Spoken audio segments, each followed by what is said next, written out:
Welcome to the European market open. A minute to go until the start of cash equity trading. I'm Tom Mackenzie in London. And here are your top stories. Inflation and the policy response hammer global bond markets. $2.6 trillion are wiped off Bloomberg's global bond index. That is the biggest sell-off on record. Brussels-bound Ukraine's president will join the Nato Summit as President Biden heads to Europe. Kyiv says about 100,000 people remain in the besieged port city of Mariupol. Plus, UK stagflation fears. Chancellor Rishi Sunak lays out plans to counter the nation's cost of living crisis today. That's after CPI data came in the hottest in 30 years. Let's take a look at the futures then. US futures taking a turn lower, but the futures in Europe holding up, pointing to gains of some 0.4% or so. We're going to break down the CPI data that we got out of the UK and how that squares things up for the BOE as you look at the meetings ahead. The FTSE 100 gaining 0.1%, just in the first few seconds. The Spanish IBEX also up 0.3% or 25 points as things stand. Again, the CPI out of the UK higher than the forecast, 6.2% for the month of February. It builds expectations that maybe you're going to get a fourth hike from the Bank of England next month. Of course, they've hiked 3 times. We're at 75 basis points, 3 times since December. The German DAX is up 0.4%. The CAC 40 also gaining 0.2 as well. Let's switch it on and see how things are playing out across assets. Of course, you had a number of Fed speakers coming out yesterday, just underscoring that more hawkish pivot. Even Mester coming out and suggesting that she is comfortable with 50 basis points. The doves seem to have been cold at this point. It's a different picture for the BOJ, and we'll have a look at the yen on the back of that. Futures currently unchanged stateside. They had been pointing to gains. Now you're pointing essentially range-bound for US futures, weighing up again. The Fed commentary with the geopolitics as President Biden heads to Europe and the expectations that you'll get more measures to constrain Russia. The yen weakening by 0.2%. Just this month alone, in the month of March, the yen has fallen around 5.5%. Part of that is around the rate differential. The BOJ remaining supportive, and of course the Fed switching to a much more hawkish policy stance. The UK 10-year, the gilts are in focus given that CPI print and how that may play out. Rishi Sunak, of course, Chancellor, unveiling that spring statement later today. We're going to get all the details on that. 170. They've had a 70 basis point move year to date for the UK 10-year. We'll continue to watch that. Grind higher is the view from many, of course, in terms of the yield. The Brent is currently gaining 1.2%, 116. We are looking for what comes out of that summit tomorrow. The European meeting, of course, and NATO, and again, President Biden on the ground, and expectations you'll get more measures. Let's cross over now to Bloomberg MLive Managing Editor Mark Cudmore. Mark, you're looking at the price action for Hong Kong stocks. Is there a value play there? Is this one area where Russian oligarchs may be looking to park their cash? That's absolutely right, Tom. I think this is the ultimate value play. So this is the price-to-book ratio of the Hang Seng Index over the last 20 years. And despite a rally in the index of more than 20% over the last 6 sessions, really quite incredible. Since last Tuesday's close, it's up more than 20%. it is still at the cheapest discount on a price-to-book ratio than it's been in all of history before this month. And that includes the Asia crisis when Hong Kong went into a deep recession, and of course the great financial crisis, way cheaper than then, and of course the start of the pandemic a couple of years ago. So Hong Kong stocks are exceptionally discounted. It is still the world's fourth largest stock market in Hong Kong. And I think that's very relevant in talking about that issue you mentioned, Tom, about where Russian oligarchs are going to park their cash. We are hearing stories of them getting money out to Cyprus, getting them out to shell companies, but ultimately you can't invest your money in Cyprus. It's got to go somewhere. You can't put it in US stocks, UK stocks, Canadian stocks, Japanese stocks, European stocks. All these issues have sanctions. Chinese is a big stock market, but there are capital control issues. So Hong Kong is a big liquid stock market without capital controls, without the sanctions on you, and it's incredibly discounted. So I think that this might get some tailwind from Russian oligarch money over the next kind of couple of months. But overall, it's just a cheap trade in the long term. A cheap trade, Mark Cudmore, and of course we know that they are starting to relax, it seems, at the edges at least, those COVID policies, whether or not that gives some support to a battered economy as well in Hong Kong, whether that plays into that picture as well. Thank you very much indeed. Bloomberg MLive Managing Editor, Mark Cudmore. Okay, global bond losses, as we mentioned in the headlines, accelerating to record levels as central banks look to tighten policy. The Bloomberg Global Aggregate Index, it's fallen 11% from its 2021 high. That wipes out $2.6 trillion in value. Investors and strategists have given us their outlook on where the market may be going next. For the bond market, dynamic, it certainly points to some medium-term cyclical cycle risk. Do you go into bonds? Hell no, bonds are adjusting. And it's a very painful place to be right now. When you're looking at long-term bond yields, they haven't risen much. 30-year in the US is 2.6. In the Eurozone, to me, even more areas. You have Germany, 0.559. Producer prices are over 20%. Italy, 41. I think the market is missing these inflationary risks still. Okay, let's get into the key market drivers with our markets editor, Christina Kino, and Janet Moore, head of market analysis at Brewin Dolphin. Christina, let's start with you. The record drawdown in bonds then. What that signals about bonds, the utility of bonds within this environment as a haven, has that completely disintegrated? Well, Tom, it certainly is bringing cracks into that traditional notion of bonds as a haven asset, definitely, especially in this sort of environment. I mean, I think, traditional knowledge does still say that bonds are a haven, and that may still be true, but it really is a question of how much are investors willing to suffer through in times like this, when bonds are really kind of in the crosshairs of what's happening globally in terms of monetary policy and also in terms of the really immense inflationary pressure that we're seeing across the globe. And so really, I think a lot of investors having to evaluate now whether bonds are still really useful in their portfolios, or maybe it's time to lighten up a little bit as we go through this process of tightening, and also as investors chew through the idea of inflation being here to stay. Yeah, inflation here to stay, and certainly that was articulated by the Fed speakers yesterday. Janet, let's bring you in at this point. Is there exposure you want to be having to bonds in any form? When do you see the sell-off in the bond market start to bleed into other assets? Good morning. Hi, good morning, Tom. Thanks for having me. We have been underweight bonds for a long period of time because we think that there is a lot of scope for bond yields to go up even at current levels. Because if you really believe what the Fed is going to do in the next years or so, then we don't think bond yields have peaked. So we remain underweight on bonds, and we generally don't like bonds as an asset class. But I think in terms of the inflation story, we within the bond universe, we prefer the inflation-linked bonds as an inflation hedge. And with regards to your question of whether that will spill over to the equity market, I think not at current levels. I think what the market is telling you is that they think that the economy can accommodate these sort of rises in interest rates. And I think the markets have digested the hawkish Fed already. So unless we see a much sharper, much faster rise in bond yields from here, we don't think the markets will be selling off because of the rise in bond yields. Okay, well, just on that point, what is the level that you're looking at that would be the catalyst, would be the trigger for you to reassess the read across to equities? And is there a spread that is a particular focus for you and the team at Brewin? I think it depends on the pace of the rise in the bond yields. I think the history tells us that if it rises too fast, too quick, then it would be headwind to markets. I think if we see a gradual grinding up in line with the rate hikes we will see in the next 1 to 2 years, then I think the markets can probably stomach that. But I think that there would be some more vulnerability when U.S. 10-year bond yields reach 3%.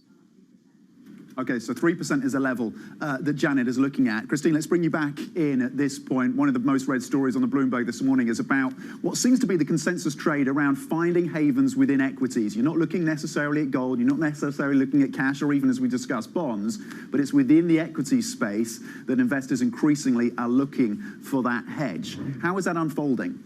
Well, Tom, I think that's exactly what's happening right now, is the sense of investors trying to find differentiation within the equity space and trying to find the relative havens. I think in a sort of environment, especially things like banks, for instance, which will benefit from that higher interest rate regime, also looking very attractive to investors. There's also a value argument to be had there, particularly in Europe. As we know, that's been kind of the theme prior to the risk aversion that we've seen over the last month or so. At the start of 2022, we've definitely seen declarations that this is the year for European value, particularly banks, and that's particularly interesting at this juncture. And yeah, I think also with the idea of bonds really selling off at this stage, both on the sovereign and corporate side, we definitely have investors kind of reevaluating, again, their choices. And at the moment, you know, equities really do seem like the main alternative. And we're starting to see that sort of Tina, that there is no alternative sort of quality coming through again. Janet, what is your view on this? We were speaking to Bank of America yesterday. It said, look, the run-up that we've seen in energy and in financials, it's run its course. They don't favor those sectors. Others would disagree. Where do you stand on the ability to hedge within the equity space? What sectors are favored by you and the team at this point? And just briefly, because we'll come back to you after the break. Okay, sure. I think at this point we have a more balanced view. As in, we do think that in the short term, the financials, the energy sector would do well because of what's happening, obviously, with the commodity prices and bond yields. But equally, the scope for that to rise anything further, much faster, much further, would be more limited. So I think we have a more balanced view at the moment, not particularly taking any extreme positions. Okay, no extreme positions at this point. Janet Murray stays with us from Brewin Dolphin. Christina Aquino, of course, as ever, running through the key themes for these markets. Thank you. Coming up, we're going to get all the latest on the situation in Ukraine, of course, as the evacuation of civilians from the city of Mariupol continues. And later today, we're going to bring you live coverage of Bloomberg's Italy Capital Markets Forum. Francine Lacqua will be speaking with guests, including European Commissioner for the Economy, Paolo Gentiloni, and Telecom Italia CEO Pietro Labriola. The event will be streamed on Live Go on your Bloomberg terminal. This is Bloomberg.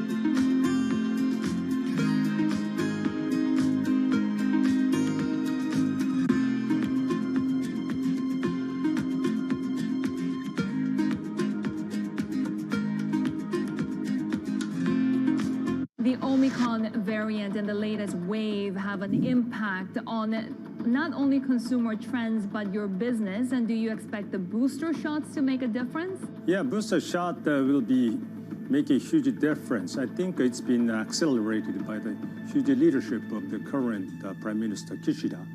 And I'm hopeful that our business will come back in Japan around perhaps mid-February to end of February, because we expect that a peak time will come around that time.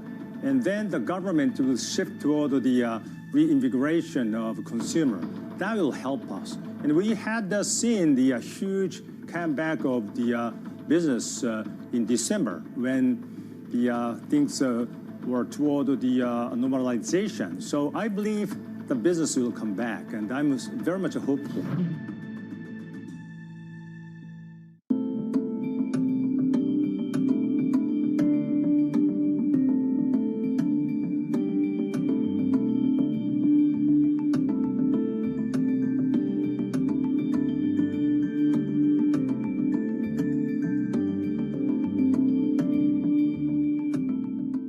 what's happening on Wall Street. It's the basic law of economics. The Fed is telling us this is transitory. Need to catch up? This is Bloomberg Wall Street Week. I'm David Weston. We've got the information and insights. David, you just hit the nail right on the head. From businesses most influential and instrumental. And that's the way you run good risk management. We need to invest in our systems. Bloomberg Wall Street Week premieres Friday with replays all weekend on Bloomberg Television and Radio.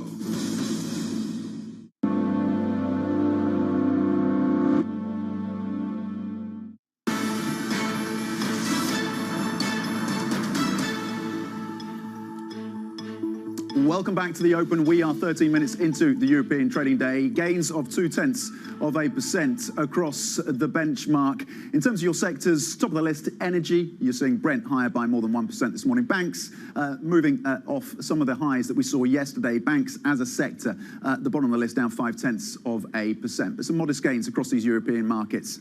We had that commentary, of course, from a number of Fed officials just baking in that more hawkish stance. Let's get back to the geopolitics now. The latest on the war in Ukraine. Kyiv says the evacuation of civilians from Mariupol continues as the besieged city comes under constant shelling. Almost a quarter of the Ukrainian population has now been displaced, many fleeing to the west of the country or, of course, onwards to the European Union. Joining us is Bloomberg's Aggie Cantrell. He's on the ground, remains on the ground in Poland. Aggie, what is the situation? What's the latest? So when it comes to Mariupol, the city in the southeast of Ukraine, which has been heavily bombarded since March 2nd, there is a real concern about the scale of that humanitarian crisis in that city, especially at the moment as the Russian troops haven't managed to encircle cities like Kiev and they haven't been able to really gain a foothold in cities like Kharkiv. There's a lot of attention that seems to be that the Russians are narrowing their focus to this southeast corner of the country, these areas that they think are strategically important to the Russians.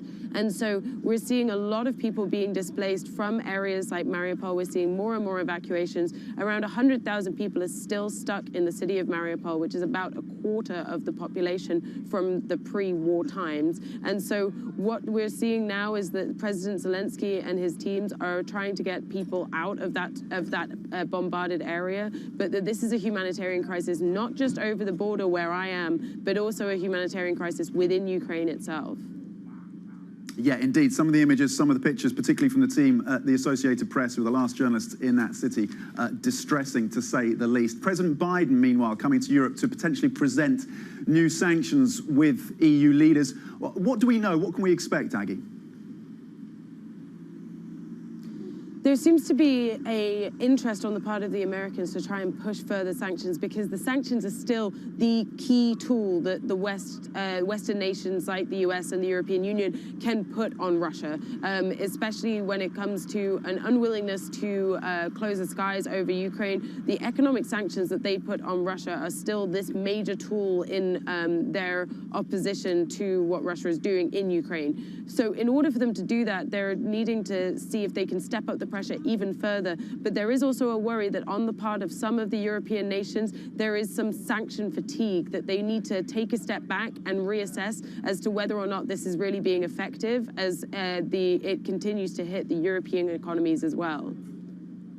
Okay, Bloomberg's Aggie Cantrell on the ground in Poland, looking ahead, of course, to that important meeting between European leaders and US President Joe Biden and what they may come up with in terms of additional measures. Thank you. Okay, let's bring back Janet Murray now, Head of Market Analysis at Brewin Dolphin.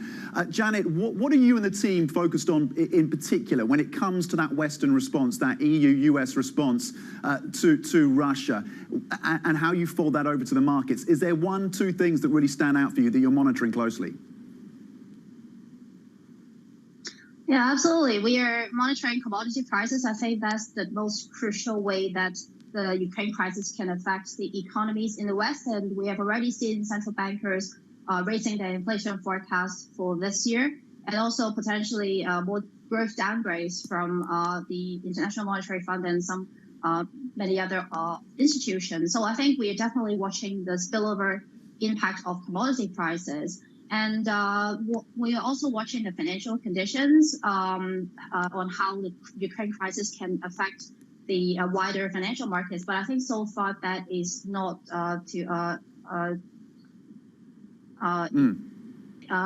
dangerous manner. So we're watching those closely.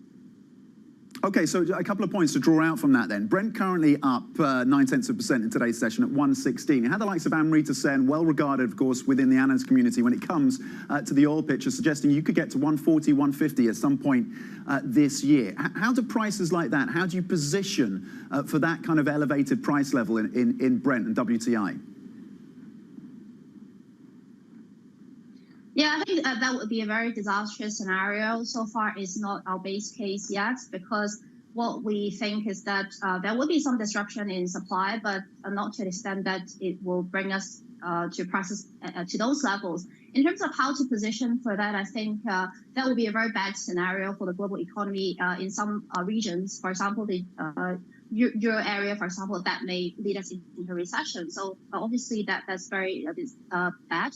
And in that kind of scenario, I think we would be more positioned to get more safe havens. And I think it's very hard to get the right type of safe havens given, what bonds are doing. So I think in terms of alternatives, we would prefer gold and also absolute returns strategies to hedge against the potential negative impact on the equity markets.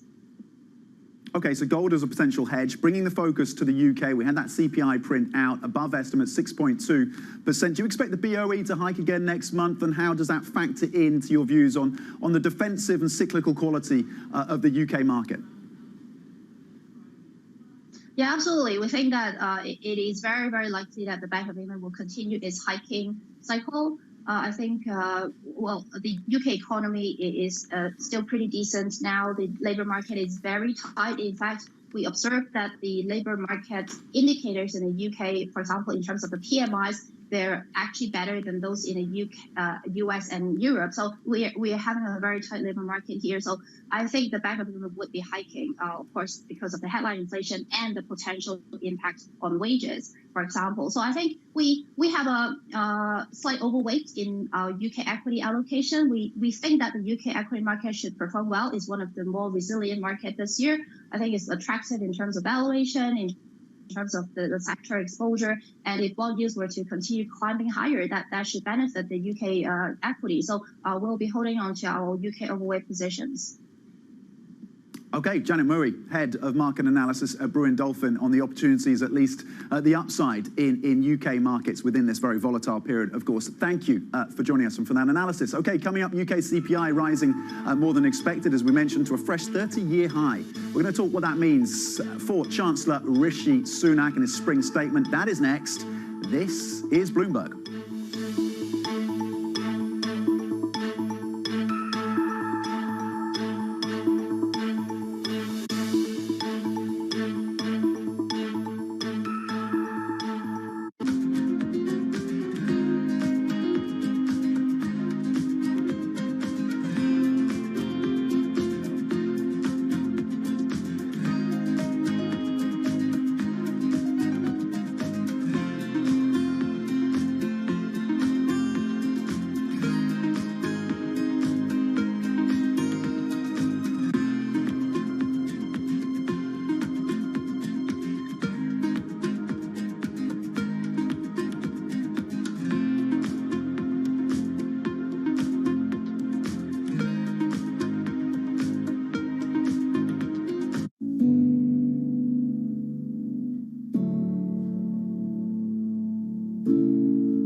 Front Row, exclusive interviews with the most influential figures in finance. Lloyd Blankfein. Deflation is a terrible thing. Inflation you could tolerate. Kathy Wood. Tesla will be in the pole position to dominate. Jeremy Grantham. We've had a very, very abnormal honeymoon Goldilocks period. First available on the Bloomberg Terminal, then on Bloomberg Television and Bloomberg.com. Front Row, the best seats in the house for business's greatest minds. I think what we've seen during this period of time is that communicating via video is not a fad. We are using it in all aspects of our lives, for work, for learning, for communicating, for staying in touch.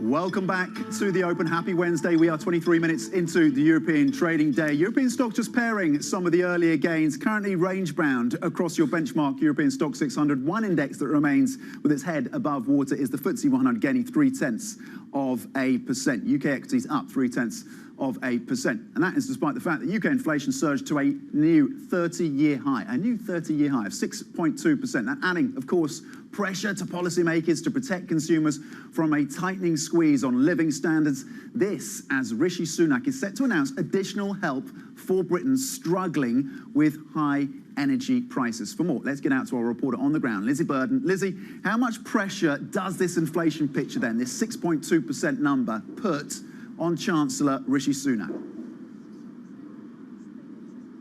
Yeah, Tom, it's above inflation expectations again, and it really does mount pressure on the Chancellor because, of course, the Bank of England has already hiked interest rates 3 times. It sees inflation reaching potentially double digits this year. But Rishi Sunak, in a sense, has tied his own hands by emphasising the need to mend the public finances. The good news for him, though, is that yesterday's public finance data did show that he's got a little bit of wiggle room because of stronger than expected tax revenues since October. But he's going to be mindful that forecasts can easily change, especially in such an uncertain climate. And he's not going to want to add to inflation himself, and he's going to want to leave some headroom for pre-election giveaways. So the Chancellor, I reckon we can expect to see today, is one presenting himself as a low-tax, small state, generous yet prudent Chancellor, which is a tall order for a guy who admits that he's vertically challenged. Very good. Yeah, it is indeed. There's a lot of boxes to tick there, Lizzie. So what measures, given all of that, given that balancing act he has to strike and the need to keep some of those goodies in the bag pre-election, what are we expecting today? Well, most likely the one that's been run in the different UK newspapers is a cut to fuel duty, because that would be a direct response to the impact of the war in Ukraine. He could also lift the threshold at which people start paying a higher payroll tax, and he could increase benefits to help the poorest households. But of course, Tom, it's not just the poorest households who've been affected in this crisis. It's also millions of people who've never had to worry about financial difficulties before.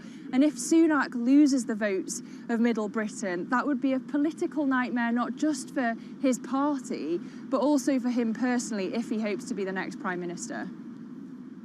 Yeah, indeed. Lizzie Burden, thank you very much on the ground for us leading up to that spring statement from the UK Chancellor. Coming up, global bond markets, they have suffered unprecedented losses since peaking last year. We're going to dive into the details next. Let's bring you an update, though, before we let you go, of how the markets are shaping up. 26 minutes into the European trading day. Range bound on the benchmark European Stock 600. The FTSE 100 gaining around 0.4%, but you're in the red in Italy and Spain. We'll have plenty more coming up. Stay with us. This is Bloomberg.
it's highly transmissible. We know that 2 doses of vaccines, Pfizer vaccine specifically, neutralize the virus, but not as efficiently, because various studies showing that reduction up to 40-fold, meaning that a 3rd dose is a must for it to successfully neutralize the variant. What we don't know is still that what are the effects of mix and matching between vaccines, and what are the capabilities of antibodies produced from this mix and matching in neutralizing Omicron. Because as we know, many parts of the world use different types of vaccines. And that would be a great data to look at. It will be also great to look at, because majority of the studies done uses a small sample number, and most of the time when you translate it to real world, the data changes. So it will be really good to look at large-scale data of the ability of antibodies from vaccines to neutralize this variant. Grateful here today that the virus, Omicron variant, still uses ACE2 receptor as its main entry. It means that all of the vaccines which are designed with spike in mind still works. Imagine if it uses a different receptor other than ACE2. None of the vaccines would work today.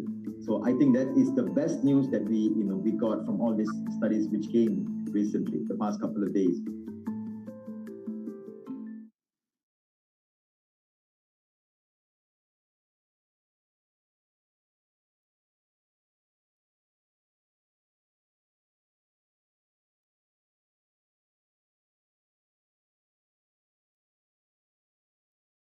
I think that it's hard to put your head around any narrative. Let's just be honest. We've had sort of a shift in, are we in some sort of stagflation fears moment? People were talking about that all day yesterday.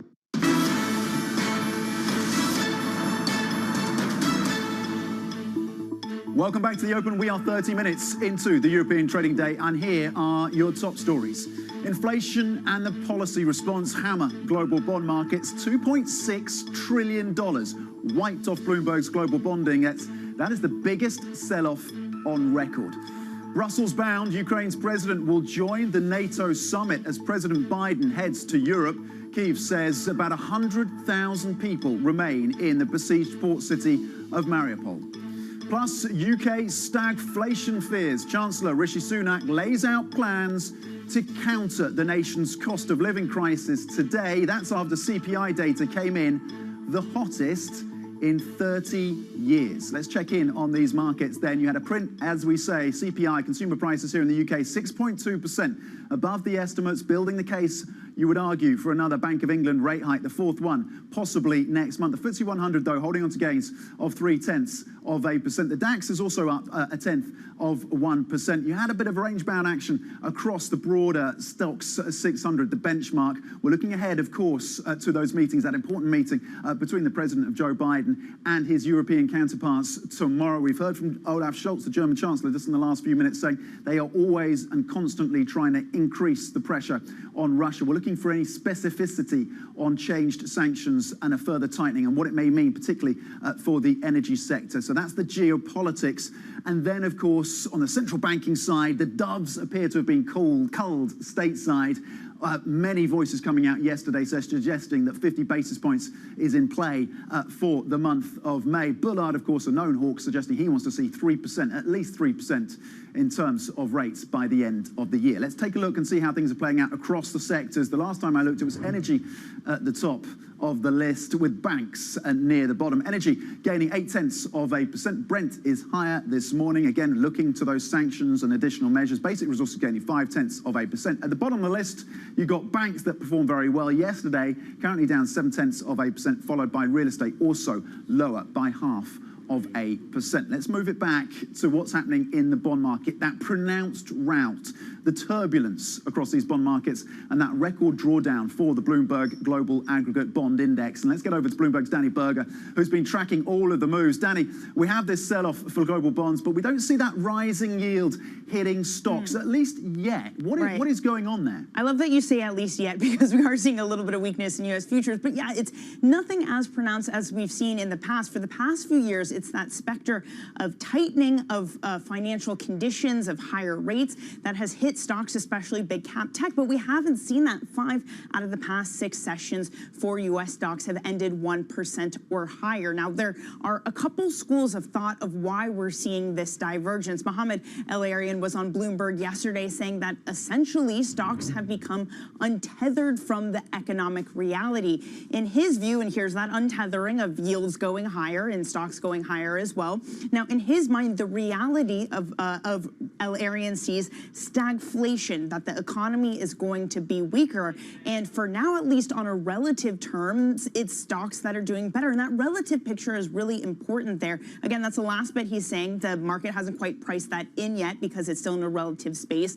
That it's sort of this return of Tina. If you're worried about inflation, if you're worried about negative real returns, where else can you turn to besides stocks? So it's that inflation hedge that's creeping into the conversation. Or, Tom, it could be, as Bloomberg's Jonna Levine puts it from his opinion piece yesterday, asking, was last week the start of another suckers rally? Another suckers rally. Brace for it. Thank you very much indeed. Bloomberg's Danny Berger breaking down what is happening across these bond markets and the read across, or at least the lack of read across so far into the equity space. Julia Renzi-Ritchie, head of asset allocation for Europe at Vanguard, joining us now. What a great time to have you and have you on set. Thank you for joining us this morning. What do you make of this market action? Let's start there then with the global bond route and the fact that so far there haven't been that read across to the equity space. What is your take on what is happening? Sure. Well, one of the reasons is that you always have to look at the fundamentals. So if you take into account that equity cash flows ultimately are related to economic growth and the economic environment in general in the US and in Europe has been quite strong. So, for instance, if you're looking at the labor market, is quite tight. The growth has been positive so far. Even if you look at labor productivity, the numbers right now are quite good. So I think that the equity market is responding to that, and the fact that there is correlation between equity returns and economic growth. Is Mohamed El-Arian wrong then when he says that the markets haven't yet started to factor in, they haven't really woken up to the economic hit that's going to come about as a result of the higher rates that we're going to see, not just in the US, but from the BOE, the ECB as well? Well, there is for sure that risk, I would say, especially if you take into account inflation risk. I wouldn't say that is necessarily our base case. Generally speaking, we do expect equity returns to be lower in the future, especially if we look at the medium to long term. But I wouldn't necessarily say that our base case is a market downturn at the moment. There has been a market correction over the past few months.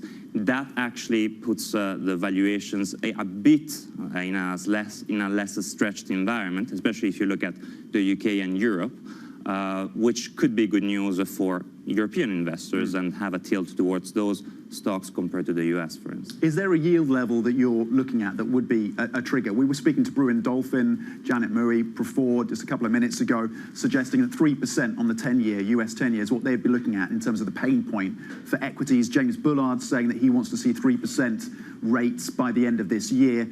Is there a level you're looking at where you change that calculus in terms of the pain threshold for equities? Not necessarily. I mean, our base case, it is that interest rate could go as high as 3%, for instance, in the US. There are opportunities in that space. Again, in an environment with higher inflation, especially higher than expected inflation, we do see potential for emerging market equities, for instance, because there would be a negative correlation between unexpected inflation at that point and PE earnings. So, sorry, price earning ratios. At that point, a tilt towards emerging market equities would be beneficial, could be beneficial for investors. Where specifically within EM? Because there are different components to play. Some EMs, of course, are very dependent on imports of commodities. Some, of course, major commodity exporters. How does that dynamic play into when we see these record price levels? Of course. I mean, the EM space is very broad, and there is a lot of heterogeneity there. There could be like significant differences, for instance, between Middle Eastern countries and Asia-Pac instead. In that case, especially with unexpected inflations, it could make more sense to have a tilt on Middle Eastern countries because they would transmit through energy prices, higher energy prices that could be related, I mean, is correlated with unexpected inflation. When it comes to the euro area, at the beginning of this year, a number of guests that we would speak to, and it was almost a consensus, would suggest that European equities possibly could have the breakout this year. All of this, of course, before the war in Ukraine, the focus on the value play and the focus on cyclicals, energy, financials within the European equity space. And then, of course, we had the invasion and the war. But you're holding on to your view for euro area stocks. How do you sustain that view in light of the economic consequences of this conflict? Sure. Well, the impact of the conflict, of course, at a humanitarian level and geopolitical level is very broad and is very severe. The impact on global equities so far is not that strong, and that remains our base case. In terms of long-term impact, that is something that it's still, to some extent, there is an uncertainty, especially in the medium to long term. The geopolitical landscape might look very different, and countries, for instance, like China, might be the net benefit of a conflict between Russia and the US to some extent, at least at the economic level in the future. Does that mean you want to be upping your exposure to China? Not at this moment. It wouldn't be our best case, but it's still something, of course, to keep in mind and to look and to consider. Okay. When it comes to your clients across Vanguard, a huge, one of the world's, of course, top two, if not the number one, I always get it mixed up. Is it BlackRock or Vanguard? Anyway, you're competing for the top in terms of the money managers. What are your clients doing in terms of moving to cash? Are you seeing a move to cash, whether it's from individual investors or institutional clients of Vanguard? There is for sure some investors are conservative at the moment. Yeah. In terms of cash flows, they're holding on their positions. They're more hesitant in investing. But again, our approach towards investing towards all of our clients, retails and institutions, is always to think in terms of medium to long term. So they shouldn't be afraid of investing, and they shouldn't also try to time the market. So always having a long-term focus is the right thing to do. Okay, and you're not, of course, solely passive management. It's not just indexes that Vanguard has, but of course that's an area that you've excelled in. To what extent is this year going to be a challenge to that model, given the volatility, given the central bank changes, the liquidity being withdrawn? Does it challenge that passive, that index-driven investing model? Sure. Well, based on our analysis, we have done a lot on that space, on the benefits between active and passive. Based on our research, there isn't really like a strong correlation between market volatility and the performance of active managers. So there isn't necessarily a reasons to believe that in higher volatile environments, active managers have the likelihood or the chance to generate more alpha.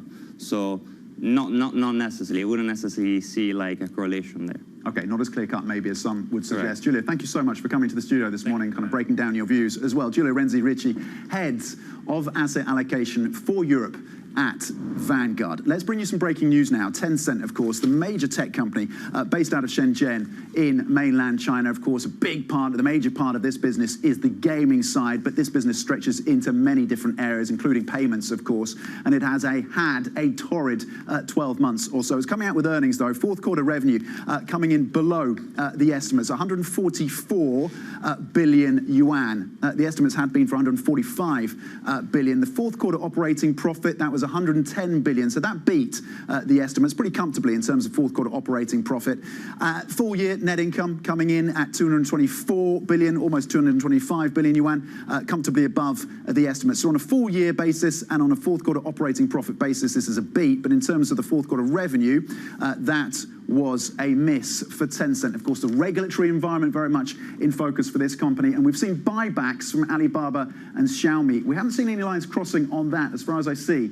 But there was some expectation that maybe Tencent would go down that route. Seems not yet, at least. Again, Alibaba and Xiaomi had done that to try and shore up the stocks. The tech companies, by the way, Hong Kong listed, have performed pretty well just in the last week or so, and we'll be watching to see if that can be sustained. Coming up, Wall Street's retreat from Moscow is perhaps the harshest and fastest exclusion in living memory of a major industrialized economy. We're going to focus on that next.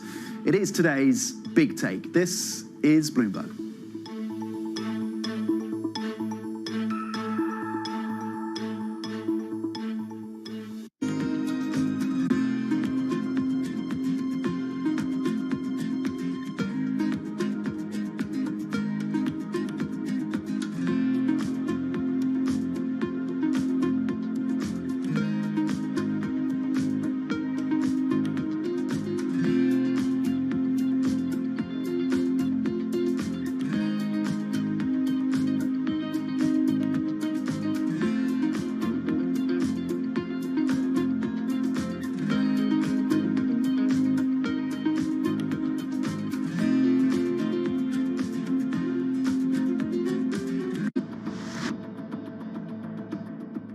This chip shortage is going to last longer than many people believe, likely straight through this year. And I wonder what that means for prices. Will this get worse before it gets better?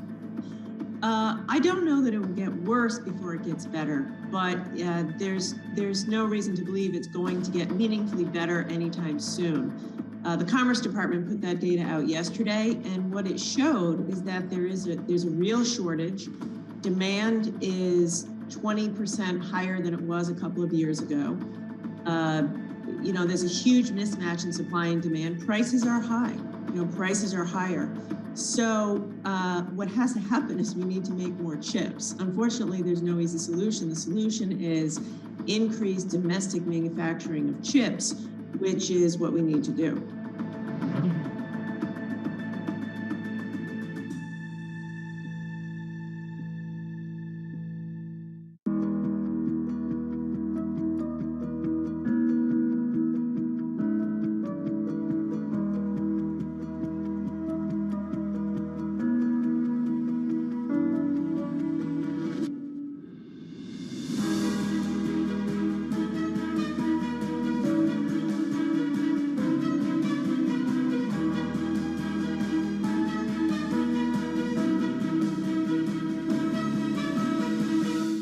Crypto, you have a world of young people that want their own financial system and their own culture. And it is very powerful, and I'm a big believer in it.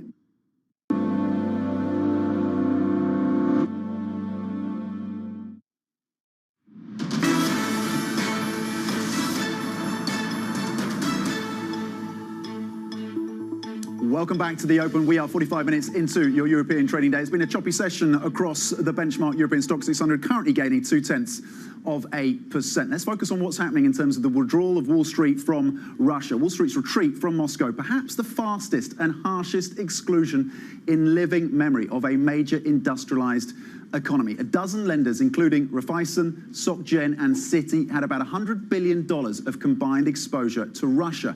And that is the topic of today's Big Take. Joining us for more is Harry Wilson from our banking team. So, Harry, how significant is this, and how much do the banks, the names of which we just listed, some of them at least, stand to lose as a result of this retracement? There's a very quick removal.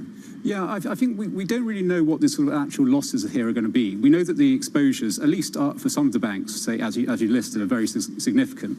But when it actually comes to what they actually could potentially lose, that's still very up in the air. So, markets in Russia are frozen at the moment. When they reopen, we should start getting some idea of what the actual losses for these banks could look like. Okay, still in the process trying to quantify that. What are broader lessons that Wall Street and bankers here in Europe are drawing from just how quickly things have unfolded in Russia?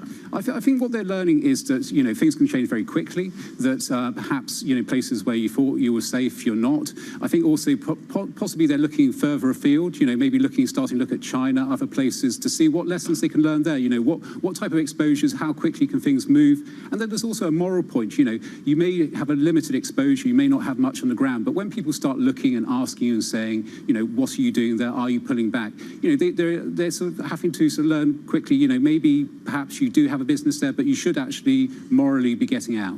Okay, really interesting. I think the fact that you mentioned China is kind of top of mind. I spent a number of years there, and you just saw this build out of Wall Street trying to expand its footprint in the Chinese market, unabated despite all the tensions around human rights and technology and everything else. So just expand on that for us, and just to what extent some of these banks, some of these executives are maybe putting in place backup plans or contingencies. Have we got to that point, or is it more just about taking a step back and reassessing? I mean, I think banks probably already had some kind of contingency plans in place. Certainly what they're looking at now is that actually things can get a lot worse a lot quicker than they thought. So just the level of sanctions that the West have brought in probably suggests them that actually perhaps some of your plans, need to go a bit further than what you thought you might have to do. You have to look now at what entities you're dealing with, what could be sanctioned, who could be sanctioned, and what are your exposure to those people and those entities. Okay, Harry Wilson, thank you very much indeed. Today's Big Take, of course, from our banking team. Have a look at the Big Take. Take a look at it on the terminal, of course, NI Big Take, and also on Bloomberg.com. It's amazing deep dive into this fascinating retrenchment that we've seen from the Russian market. Let's get more on the Bloomberg First Word News now with Laura Wright. Laura. Thanks, Tom. President Biden says further sanctions on Russia will be announced during his trip to Europe for a special NATO summit on the war. Ukraine's Volodymyr Zelensky will take part in Thursday's meeting via video. That's as Kyiv says the evacuation of civilians from the southern port city of Mariupol is continuing, but about 100,000 people remain there under bombardment. The China Eastern Airlines plane that crashed on Monday was traveling at close to the speed of sound in the moments before it slammed into a hillside. That's according to a flight track data analysed by Bloomberg. Such an impact may complicate the investigation because it can obliterate evidence and, in rare cases, damage a plane's data recorders. Data from Flight Radar 24 suggests the Boeing 737-800 at times may have exceeded 700 miles per hour. Judge Ketanji Brown Jackson is getting closer to becoming the first black woman on the U.S. Supreme Court. In a marathon day of testimony before a Senate panel, she held her own against a barrage of Republican attacks centering on crime and race. Republicans have all but conceded that Jackson will get confirmed. Global news 24 hours a day on air and at Bloomberg Quick Take, powered by more than 2,700 journalists and analysts in more than 120 countries. This is Bloomberg. Tom. Laura, thank you very much indeed. Up next, we're going to talk about what business wants from the UK Chancellor's spring statement with Ray Newton-Smith from the CBI. That is next. This is Bloomberg.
Energy prices and a short supply of key chemicals that produce synthetic fertilisers are sending pig, cow and horse manure prices soaring. Even human waste is in demand as farmers hunt for alternatives.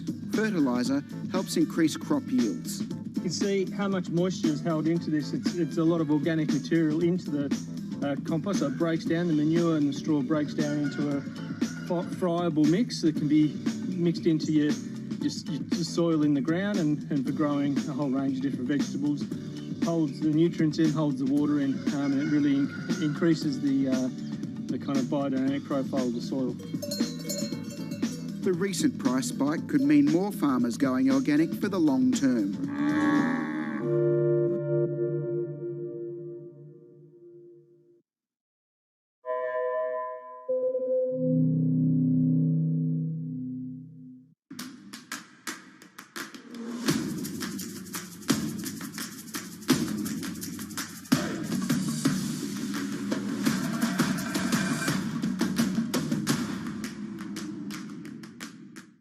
It's really a reminder, isn't it, just how sensitive the markets are to any commentary about trade. We did see some pressure on the yuan, we did see some pressure on the futures. That is now being reversed.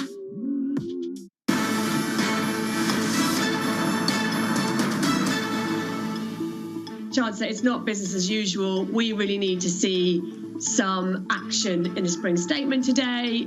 We would like to see two things: a delay of the increase in national insurance rises, and how can he look at potentially an energy price cap for small and medium-sized businesses? And that was British Chamber of Commerce Director General Siobhan Haviland discussing what Chancellor Rishi Sunak should address in today's spring statement. Joining us now for more is Ray Newton-Smith, Chief Economist at the CBI. Ray, good morning. Thank you for joining us. Let's start with inflation, because we had the CPI print of 6.2% coming out at around 7 a.m. Our time. Of course, above estimates at a 30-year high, a new 30-year high. How is that pressuring UK business? What is the effect, the impact of that kind of hike in consumer prices?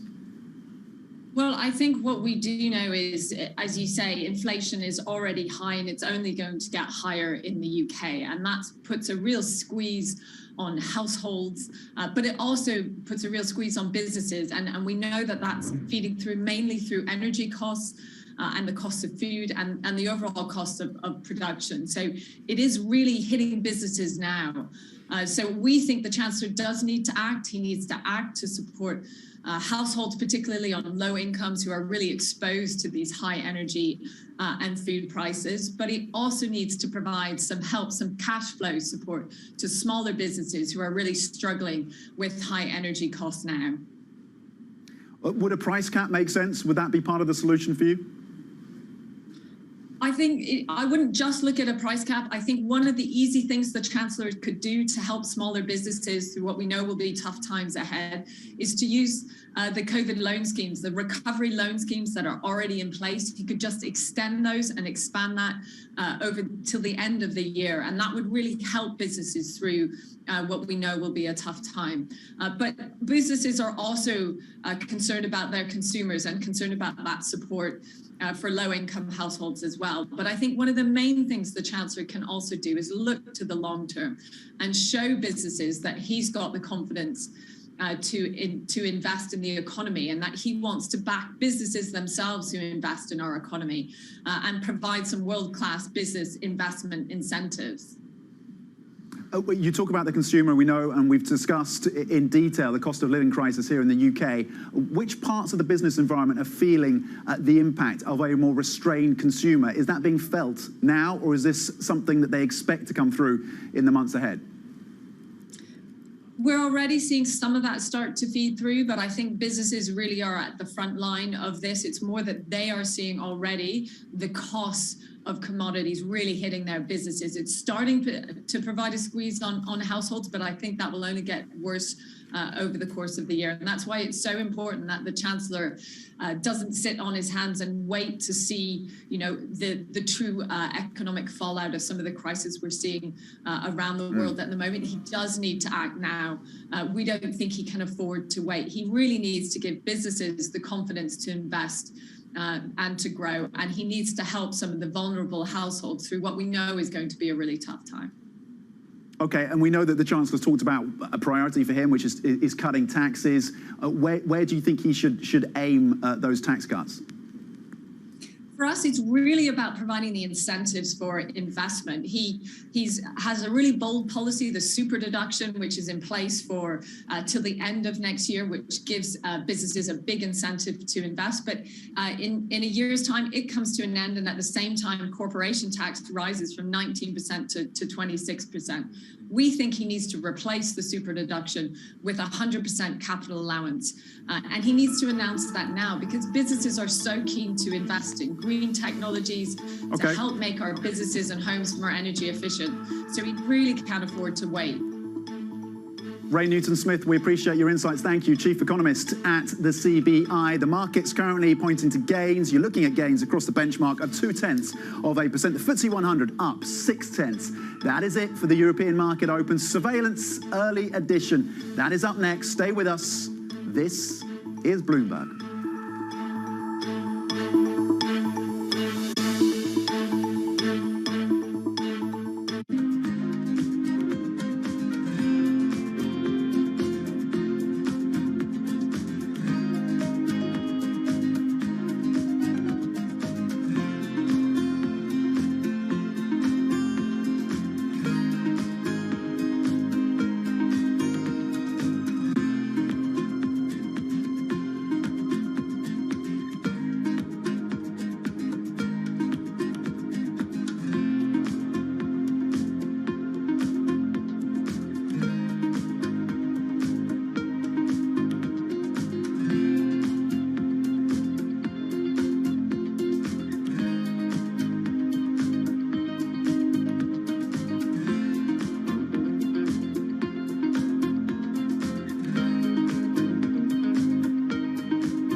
you do any kind of business in this country, there's a pretty good chance that you're going to see that business registered in Delaware. Why? Because that's where you do it. And our point was Wyoming can be that venue for blockchain enterprise, for crypto. It's not the Wyoming way to sit around and wait for change. We want that independence, we want that freedom, we want that individuality. And that's a common theme that brings together bipartisan support for this in Wyoming. We want to make sure that people understand, especially in Wyoming, but as the United States as a whole, this trend is coming. It's not going to stop. This is more of a small town that's growing into what I would call the cryptocurrency version of Silicon Valley. It's the philosophy of that rugged individualism, the independence, and the ability to really get things done for yourself and control your own destiny. You get that from a blockchain, and you don't get that without it.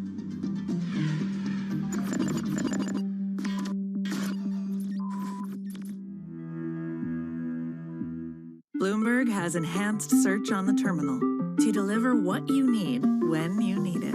Now, you can simply type phrases in everyday English in the command line. Compare financials, find people, analyze markets. You can enter phrases or ask questions. What do you want to know today? Ask a question or visit SearchGo to find answers now.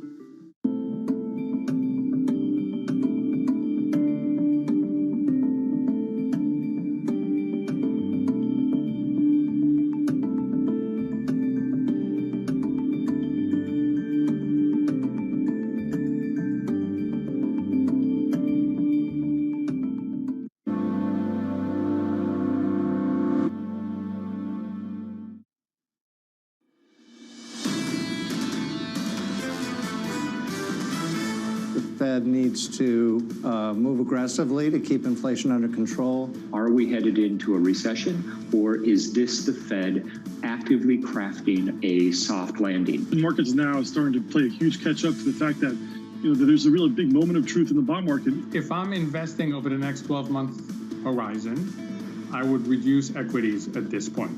This is Bloomberg Surveillance, Early Edition, with Anna Edwards, Matt Miller, and Kaylee Lines. It's 9 a.m. in London, 5 a.m. in New York, and 5 p.m. in Hong Kong on this Wednesday, March 23rd. Our top stories today. Global bond markets have never suffered losses like these. As central banks have tightened policy, the Bloomberg Global Aggregate Index has lost $2.6 trillion in market value.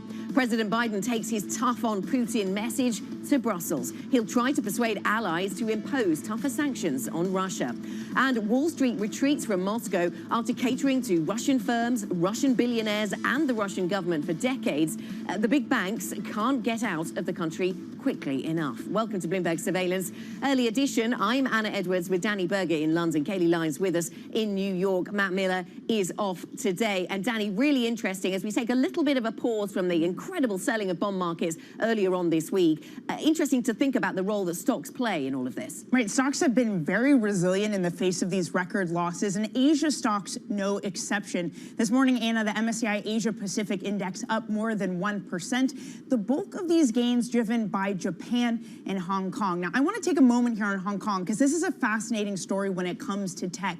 Companies like Xiaomi, Alibaba spending billions buying back their own stock. Now, in the past, this wouldn't have moved the needle much, but regulators now encouraging this, delivering value to shareholders. So the market believing it. Hong Kong tech stocks up 2% today. That's a 35% gain in the past 6 sessions. Now, beyond the Asia-specific story, this is a global bond market, even bond yields moving higher is taking a pause in the U.S., in Europe. Aussie bonds, those yields still charting higher. Those are at their highest since 2018, again, catching this downdraft that's coming from the U.S. And of course, Kaylee, that's also impacting the yen, that yield differential between the U.S. and Europe. At one point, we were past 121, but still hovering around the weakest yen since 2016.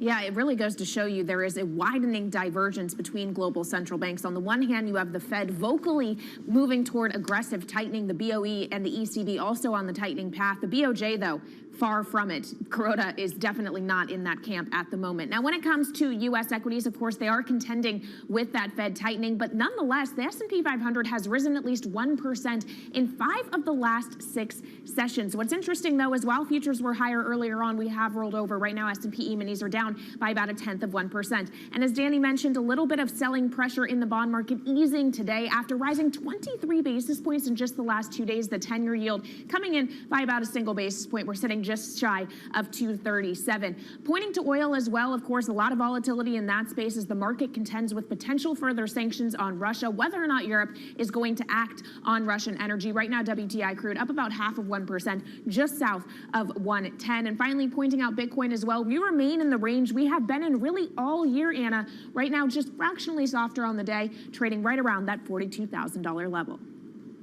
Yeah, it's interesting to think about what that move in Bitcoin might be signaling, Kaylee, because elsewhere in risk assets, certainly in stocks, we are pretty resilient, as we've been saying through the Asia session here into Europe. European stocks in the main moving to the upside, not by a great margin, but certainly moving higher. The FTSE 100 up 0.5%, the DAX and the CAC up around 0.2%. And it's interesting to ask why we're seeing this buying of stocks. Are we buying stocks? Are investors buying stocks because they fundamentally believe that these businesses have pricing power and an ability to withstand higher commodity prices? Or are we just buying stocks because we've sold bonds and the money needs to go somewhere, and is that slightly less of a long-term judgment call? Interesting conversation we will pick up as we go through. Thinking of commodity price pressure, just keeping an eye on this as we continue to think about where the next round of sanctions is going to come from the EU, from NATO, all of that, we're told, very much in focus this week. 116 still there, the handle, the start of the Brent crude number there. 132 is the pound right now, 132 against the US dollar.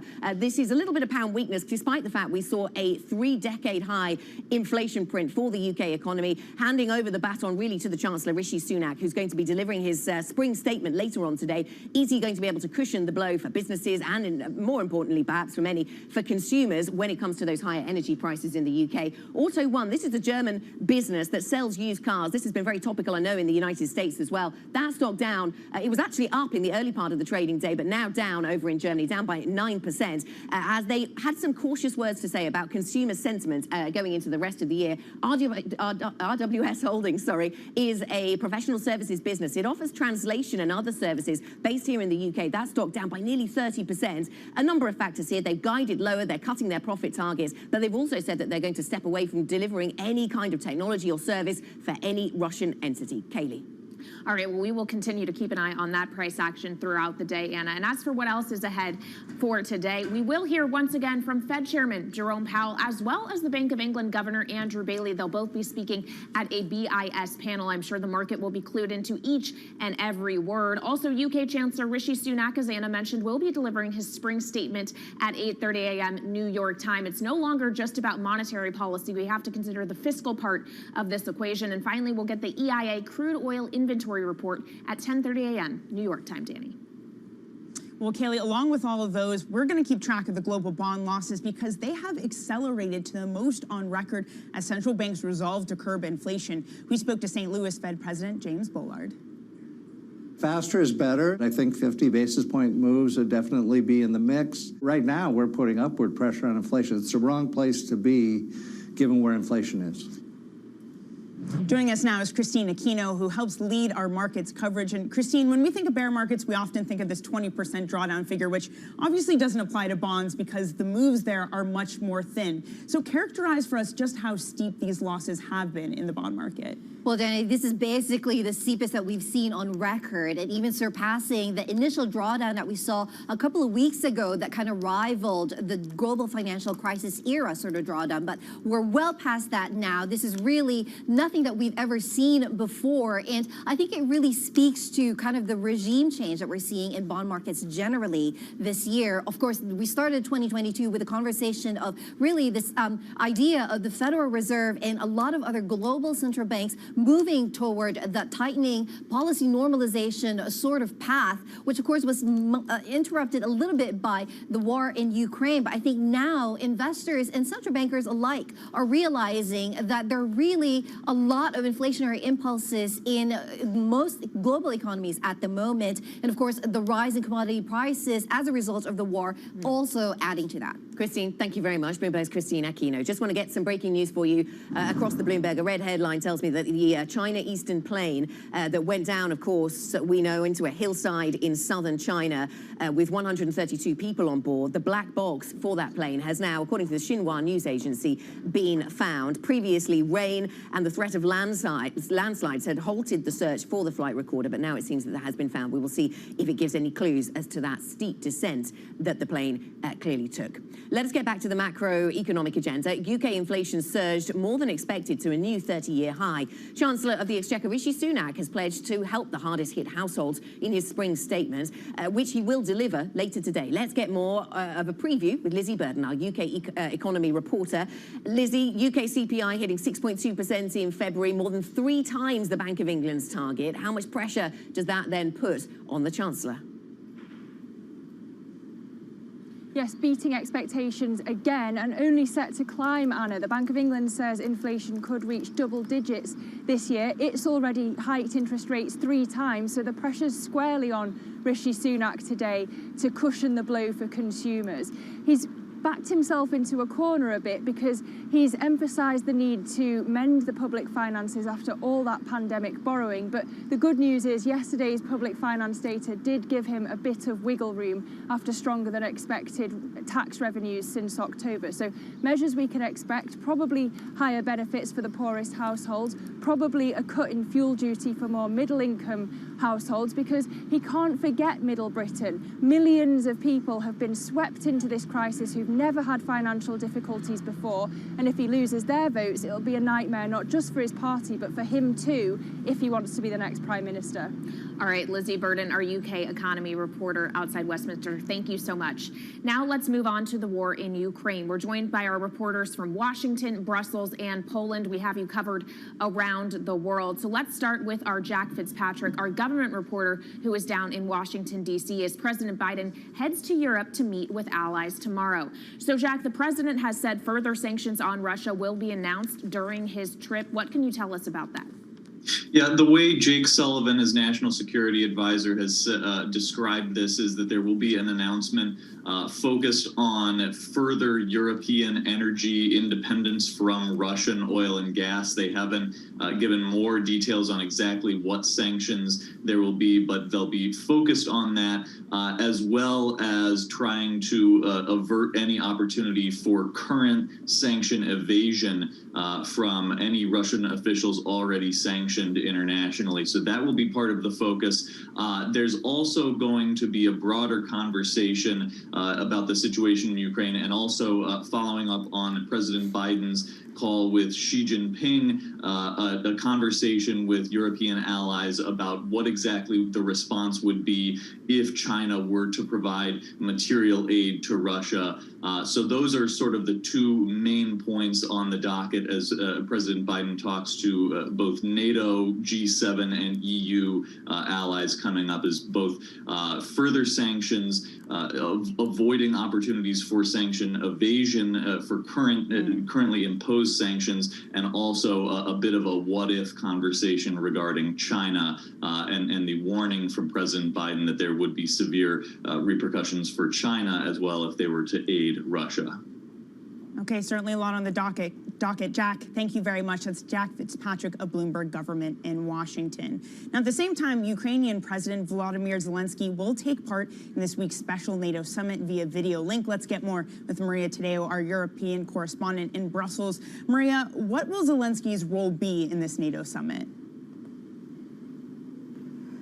Well, for starters, Annie, this is now confirmed. He will be joining in on this call for NATO. And there's a number of things here. One, of course, is that Ukraine has had a major reality check around NATO. The country now says it very openly. It is clear to us that we're not joining NATO. NATO is not going to come to help us on the ground. But they still believe allies should close the sky. Remember, every day the Ukrainian government repeats this line. If the sky is open, it means it's a massacre for our people. And we have seen constant bombings now for 20 27 days. Now, the other thing, of course, that he will ask for is weapons. He's made it clear Ukraine is not going to surrender any of its big cities. If you remember, 3 days ago, the Russians gave a chilling ultimatum to the Ukrainian government in Mariupol, saying you have to surrender the city, otherwise it will be trial by tribunal. Now, what that means is unclear, but you get an impression of the force that Russia is willing to use. The response from Ukraine was, we're not going to do it. We are going to protect and defend all of our cities. So there is an impression now very much on the ground, in particular here in Europe,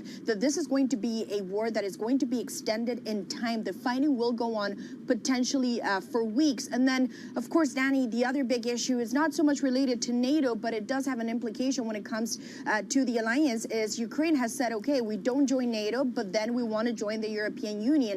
We want to be in an international framework. So, of course, we can expect Zelensky to repeat again, we want to be the 28th member of the European Union.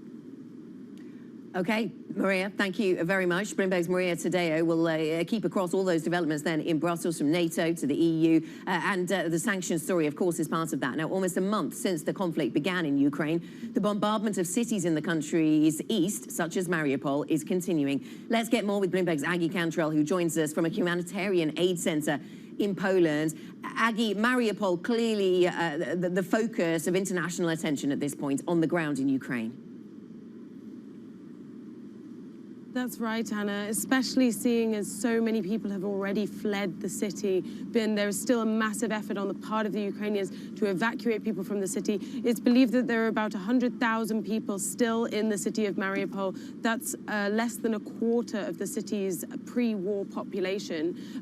The thing that is clear here is that as the Russians have found it hard to capture cities like Kharkiv and to encircle the capital, Kiev, they're refocusing their efforts into strategically significant positions in the east of the country, such as Mariupol, which is only 60 kilometers from the Russian border.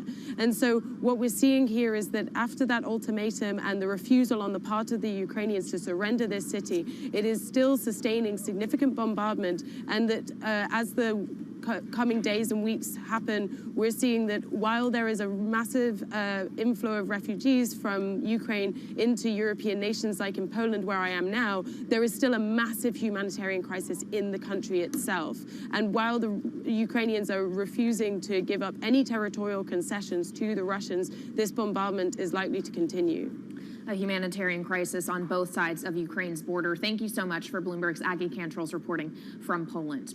Now let's get back to the markets and take a look at some stocks moving in pre-market trading here in the U.S. I would like to announce that meme stocks, the original meme stocks, are back, at least in some fashion. You had GameStop up 30% yesterday. It's up another 10% or so in early hours this morning after news that its chairman, Ryan Cohen, has boosted his stake to 11.9%. So that aiding optimism, and it's feeding right through to the other OG meme stock, AMC, which after a 15% gain yesterday is higher by about 6% in early hours this morning. One other stock I did want to mention is Tesla. Into yesterday, it was up 6 days in a row, hitting a $1 trillion market cap. Once again, some optimism about the opening of its factory in Germany, but we're giving a little bit of those losses back this morning. Does look like it may snap that losing streak today. Right now, those shares down about 0.9% before the bell, Anna.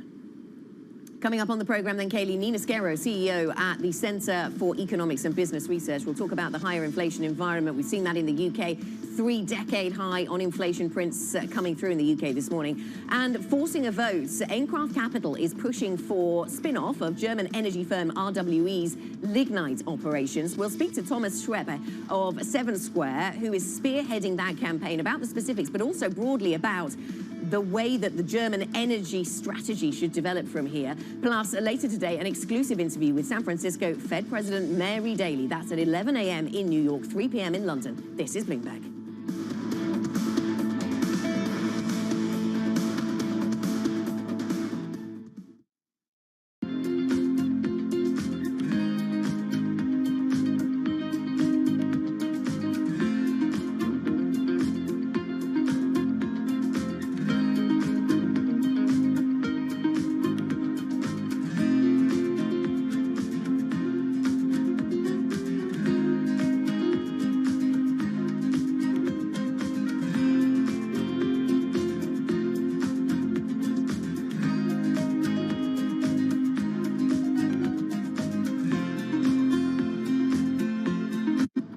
this going to primarily be chips for your own business, or is this going to be more centered around the foundry business and external customers? It's going to be both. And what we said today is we're announcing 2 fab modules. It's a large location, 1,000 acres, because I'd hope to build out a full 8 fabs or more on this location. And, you know, if we do that full project, it would be $100 billion over the course of the decade or so. So a massive project, initially 3,000 jobs, 7,000 construction workers, supply chain, et cetera. I mean, this is just fabulous. And the products will be our most leading edge chips. So as we said, this will be the angstrom era when we're going to 2 nanometers and below into the angstrom era. So it'll be the most advanced chips, potentially the largest manufacturing location in the world. We'll use its output for our internal products, but also for those of the foundry customers as well. So it's going to cover both.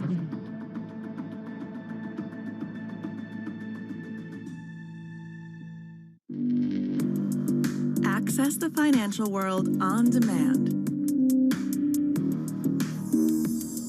Hear from leading economists, policymakers, and industry experts via live and on-demand webinars, only from Bloomberg. Start exploring to see what's moving the markets. Visit Bloomberg.com/webinars.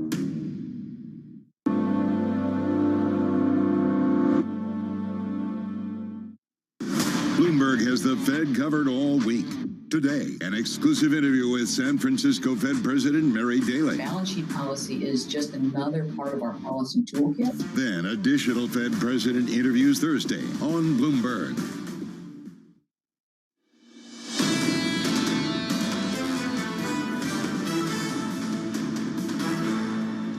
Welcome back to Bloomberg Surveillance. This is the early edition. Now, over the past week or so, with this hawkish turn from the Fed, we've seen some of the worst losses for the global bond market on record. But the conundrum for this market is that equities are not playing along. Those gains are holding up extremely well. For a radio listening audience, I have a terminal in front of me that shows 10-year Treasury yields versus the S&P 500. Now, typically, these move inverse from each other. Higher yields, more restrictive policy, bad for long-duration assets like tech stocks. But we've seen equities gain as yields have moved higher. Let's get into this further with Ksenia Galuchko, Bloomberg Equities team leader, who joins us now. So, Ksenia, how do we explain this resilience behind the equity market? Yes, Danny, it's been quite a turn of fortunes. I mean, it's been an amazing outperformance for equities because usually when bond yields rise, it means bad news for stocks, but not this time around because investors clearly see equities in this case to be a great inflation hedge because unlike bonds, companies that the stocks are linked to can actually adjust and raise their pricing. So they're seen as a great inflation protection in this case.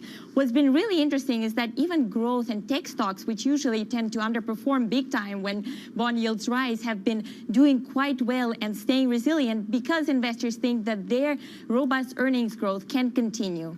Good morning to you, Ksenia. We're seeing some really interesting lines coming through from the Deputy Prime Minister in Russia, Alexander Novak, saying that it's time for Europe to start thinking of winter gas supply and underlining how supply to this point has been reliable and in accordance with contracts. Interesting lines to be mentioning, interesting where that takes us as Europe discusses how it ensures that it has the right supply. Could this put more pressure on commodities? And could this in turn then test that stocks as inflation hedge mantra, which seems to be what the market is trading on at this point? Absolutely, yes. So oil has been skyrocketing above $100 a barrel. It's really been an amazing trade. But the thing is, equities are such an amazing instrument where you can find those hedges even in such an inflationary environment. So we've got oil stocks, which have been greatly benefiting from this oil spike. But also we've been noticing that renewable stocks, which have been battered last year because they were seen as too expensive, they have been doing really, really well this year. They're headed for the best quarter since end of 2020, specifically on the bet that Europe will diversify away from Russian energy and turn to renewables and green stocks. Okay, so it's not all short-term alternative gas supplies. There's the longer-term story in there as well. Ksenia, thank you so much. Bloomberg's Ksenia Galuchko with the latest on these markets. And for more market analysis, check out MLIV Go. That is the function to use to keep track of the Markets Live blog. This is Bloomberg.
first step in building a connectome is to get your hands on some brains and then cut them up.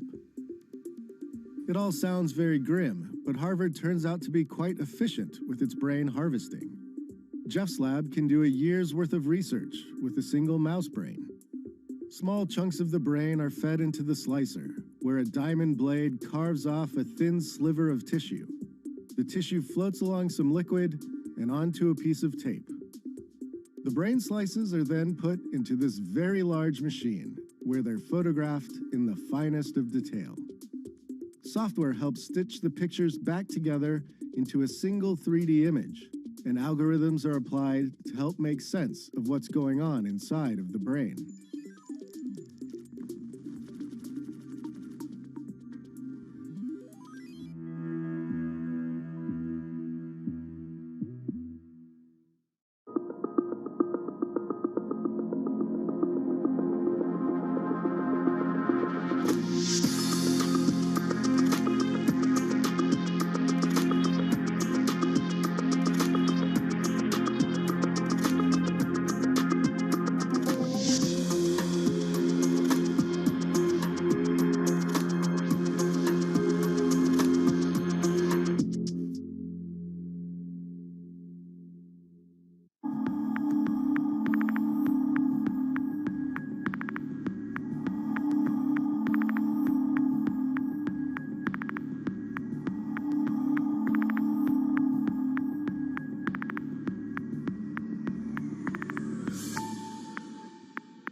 Mercedes-Benz is on a path towards CO2 neutral mobility. So we have flicked the switch there, and really we're going to step by step electrify everything. And what does that mean? Combustion engines get electrified. However you get your news. This is Bloomberg Daybreak with Lee. On Bloomberg Radio. Welcome to Daybreak Australia. This is Bloomberg Technology. This is Bloomberg Green. On TV, radio, and the web, this is Bloomberg.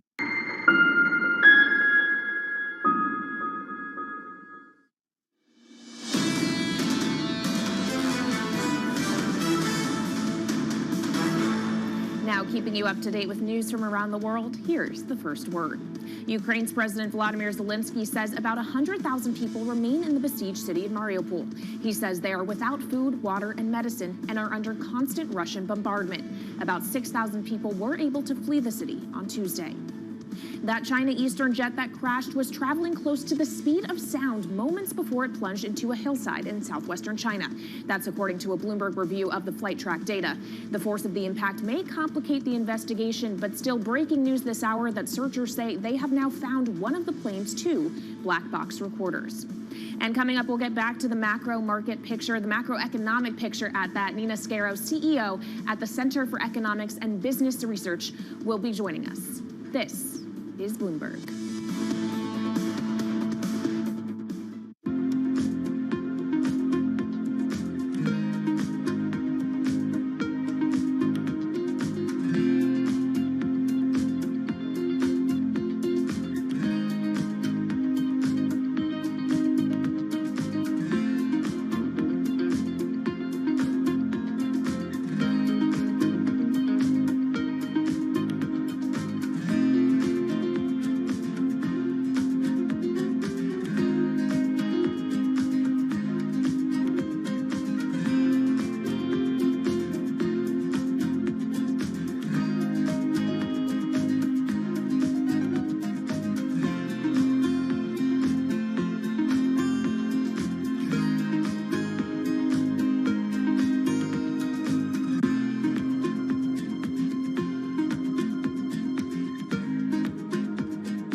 It's almost the end of the year, but Bali is still quiet and empty.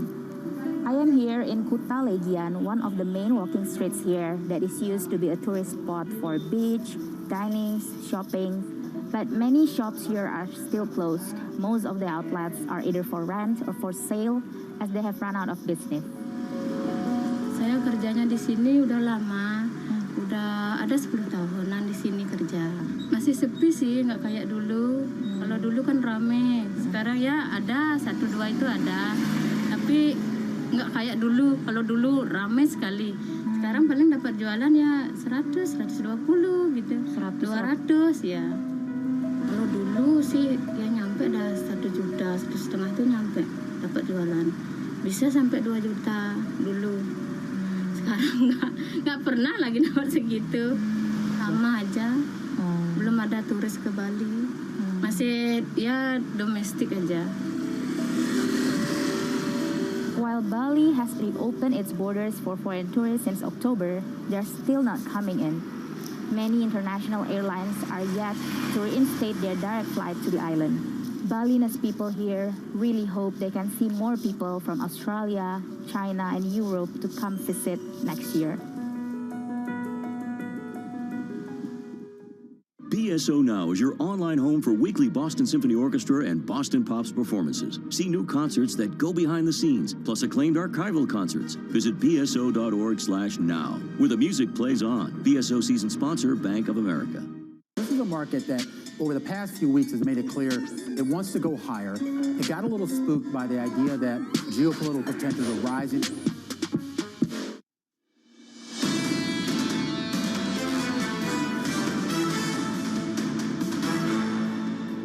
This is Bloomberg Surveillance Early Edition. Here's what you need to know. Global bond markets have never suffered losses like these. As central banks have tightened policy, the Bloomberg Global Aggregate Index has fallen 11% from its high in January of last year. That equates to a $2.6 trillion drop in value. President Biden is heading to Europe, where he'll try to rally allies around tougher sanctions to punish Russia for invading Ukraine. The president will join back-to-back summits on Thursday in Brussels with NATO, the Group of Seven, and the European Union. And Wall Street is retreating from Moscow after catering to Russian firms, billionaires, and the government for decades. The big banks can't get out of the country quickly enough. We'll have more in today's Big Take story coming up later this hour. I'm Anna Edwards with Danny Berger in London. Kaylee Lyons is in New York. Matt Miller is off today. And Kaylee, incredible start to the week when it came to that bond market sell-off. Today does look a little bit calmer on that front. Yeah, and it's been really calm in the equity market. In fact, positive in the equity market, even in light of that real pain we have seen in bonds. Both of those things, though, do seem to be taking a breather today. When you take a look at the future session, while we were positive earlier, we have since rolled over. Right now, S&P 500 futures down by about 0.2%, but that is after we have seen the index gain at least 1% in 5 of the last 6 sessions. Now, in the last 2 sessions, we've seen the 10-year Treasury yield move up 23 basis points. Today, though, a slight breather. It comes in about a basis point or 2. We're just shy of 237. Oil is moving upward as well as we consider the outlook for sanctions and whether or not a European embargo of Russian fossil fuels will be coming. Right now, WTI is gaining about 1% or so. We're just around that 110 a barrel level. And finally, just pointing to Bitcoin, we remain in the range, although it is moving in tandem with other risk assets, down about 1% at this point, right around that $42,000 level. As for some stocks moving in pre-market trading, I wanted to point to the original meme stocks, which have seen some kind of renaissance over the last 24 hours or so. GameStop up 23% yesterday after its chairman added to his stake. It's up another 10% in early hours this morning, and AMC also a big gain yesterday. It's higher by about 6.5%. One other stock moving to the upside for a second day is Alibaba. A lot of optimism around that buyback and the idea that that regulatory crackdown in China may be easing. It's higher by about 2 percentage points. Tesla, though, after crossing $1 trillion in market cap once again yesterday after a 6-day winning streak, looks like it may snap that winning streak today. It's lower by about 1% before the bell, Anna. Interesting to see those moves in meme stocks, Kaylee. Meme stocks as inflation hedge. Discuss. I've still got plenty of time for that conversation. This is what we see on stocks here in Europe. So we're actually losing a little bit of momentum in the European trading session, but only back to the flat line. So we're pretty flat on the stocks Europe 600 right now. We're moving higher. We continue to move a little higher towards recent highs on the Brent crude price. 116 is where we start that price, up by 1.2% in today's session. We're increasingly focusing on where the next leg of sanctions is going to come from. We maybe haven't seen peak sanction. That's what we're led to believe. And so looking to get more clarity from the NATO meeting, that G7 meeting, the EU Leaders Summit, all of that could add to our understanding around sanctions. The pound is at 132.40 as we head towards a statement, a spring statement from the Chancellor of the Exchequer, Rishi Sunak. He's going to be very mindful of that 3-decade high in inflation that we saw just this morning. More on inflation and the macro backdrop in just a moment. But what pressure does that put on the Chancellor to try and address that cost of living? And I put in here RWS Holdings. This is a business that is guiding lower in terms of its performance. So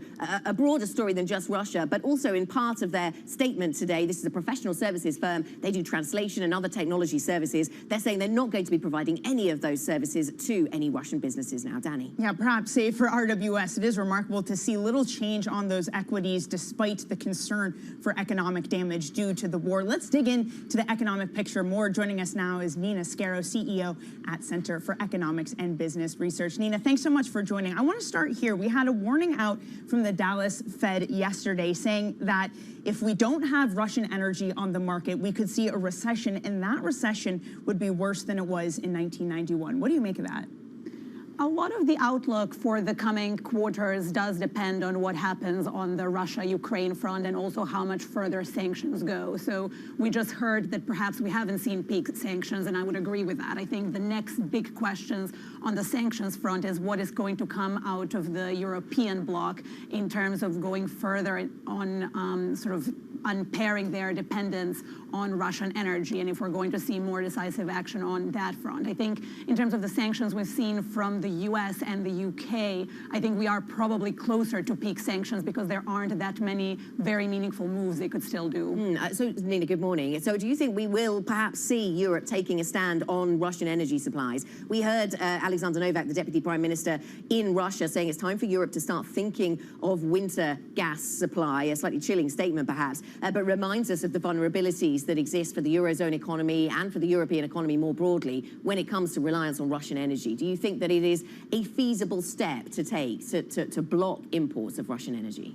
Well, that quote, I mean, you can't even call it a thinly veiled threat because it's not really thinly veiled at all. It's just sort of a threat. We've certainly seen from the comments from ECB policymakers recently, I think they are preparing us for the fact that harsher sanctions might be coming. We've heard commentary like we are going to maintain a more accommodative policy stance than we're going to see from the Fed, for example. And I think what message that is sending is they are saying we're going to need to diversify our energy supplies faster. Because of that, we're going to need to keep those investments up. We're going to need to keep a very loose fiscal and monetary environment. So it certainly seems possible that we're going to see an acceleration away from Russian energy dependency. And this has placed pressure on governments around the world to think about what they do for people to tackle the cost of living. Today, we're going to hear from the UK Chancellor, Rishi Sunak, and he's going to have fresh inflation data to sort of feed into his thinking, a 3-decade high on inflation numbers here in the UK. What do you expect to hear from the Chancellor today? I don't envy the Chancellor today because it's a very complicated and mixed picture. On the one hand, there is fiscal headroom to play around with because tax receipts have been much higher than forecast due to inflation. On the other hand, there is a cost of living crisis. So, and I don't think that sort of the spring statement is the best opportunity to sort of try navigating. I think, you know, inflation management is best left to the central banks. On the other hand, we are hearing that almost certainly we're going to see action on fuel duty, which again is complicated in its own right because the government has been placing such an effort on sort of the green transition. So what I think we're going to see is some limited action on the cost of living, particularly targeted to lower income households. I would also like to see some reversal of the tax hikes that have been announced for later in the year, but I think that is less likely. Okay, Nina, so that's on the fiscal side. On the monetary policy side, the BOE did deliver a hike last week, but it was in some ways a dovish hike, indicating maybe they are a little bit more worried about growth rather than inflation. For the Federal Reserve, which also hiked, the indication was it's much more worried about inflation than growth. Which is more credible in terms of a Fed that wants to be aggressive in the BOE, which is signaling maybe it will be less so? I I think it's possible that those two central banks are facing slightly different set of circumstances. So the inflation pressures have been very, very strong in the US, and also the US is far less exposed to the Russia-Ukraine fallout. So I think for them, they are now as hawkish, if not more so, than they would have been a few months ago. If anything, you know, the sort of 6 hikes they've mentioned for the rest of the year, I think some of those actually might even have to be preloaded, and we might see higher rates even sooner than the Fed has indicated. I think the Bank of England, they were probably at a similar place before the Russia-Ukraine situation erupted, and I think they're now trying to soften their stance in recognition of the fact that there is more downside economic risk here than there is in the United States. Well, and to your point on the Fed, Nina, we've now seen a series of Federal Reserve speakers, including the chairman himself, indicating that 50 basis points may be the move come May. Is the Fed going to be able to execute a soft landing here? Well, that is the trillion-dollar question. Certainly it seems that markets have some optimism that the Fed can engineer a soft landing and that we won't see a recession. And I think if in the coming months we see inflation gradually start to come down, I think that will be the strongest indication that what the Fed is doing is working. I think if we see inflation rates that are above 10% for a sustained period of time, I think that is then getting to a point where it's hard to see how we're going to have a reset of that economic cycle without a recession. Nina, thanks so much. Thanks for spending time with us here on the program. Nina Skero, CEO at the Center for Economic and Business Research. Coming up on later programming, in fact, coming up just in a few moments, forcing a vote. Encraft Capital is pushing for spin-off of German energy firm RWE's lignite operations. We will talk about that. We will speak to Thomas Schwepp of 7 Square, who is spearheading that campaign. We'll also talk about broader energy themes with him. This is Bloomberg.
Happening on Wall Street. It's the basic law of economics. The Fed is telling us this is transitory. Need to catch up? This is Bloomberg Wall Street Week. I'm David Weston. We've got the information and insights. David, you just hit the nail right on the head. From businesses most influential and instrumental. And that's the way you run good risk management. But we need to invest in our systems. Bloomberg Wall Street Week premieres Friday with replays all weekend on Bloomberg Television and Radio.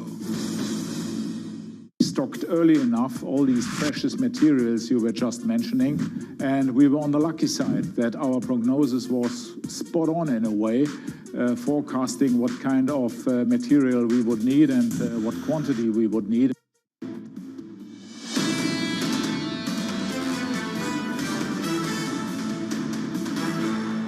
This is Bloomberg Surveillance Early Edition. I'm Kaylee Lyons in New York with Anna Edwards in London, as well as Danny Berger. Matt Miller is off today. Now, German Chancellor Olaf Scholz says it's too soon to discuss Russia's continued membership in the G20 and WTO. Let's get more with Bloomberg's Birgit Jennen, who joins us from Berlin. What is the latest that we are hearing from the Chancellor, Birgit? Well, the Chancellor is preparing basically for the EU and the Nato and the G7 summit. So, and he has not yet said anything of whether Germany is willing to concede any more sanctions against Russia. But he has sort of, signaled some openness to certain discussions, namely, for example, also as what Poland has demanded to exclude Russia from the WTO and the G20. But I mean, he doesn't want this debate at the moment at the coming EU summit because he does want to keep the communication channel to Putin open. Birgit, at the same time, you have Scholz saying that Germany wants to cut back on Russian energy as soon as possible, also comments over wanting energy independence. What does that look like in Germany? What will they have to do and how long will it take to achieve that kind of future?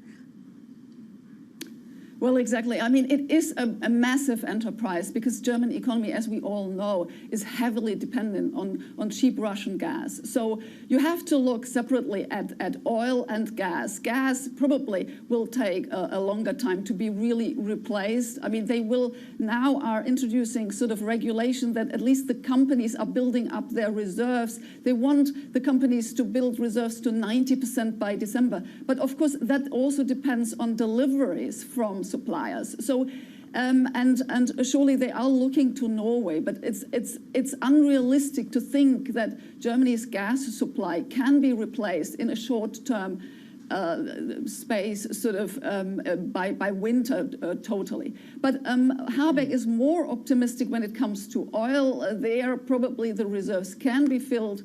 And they are also looking at basically expanding or extending the coal exit so that coal can also sort of serve in the medium term.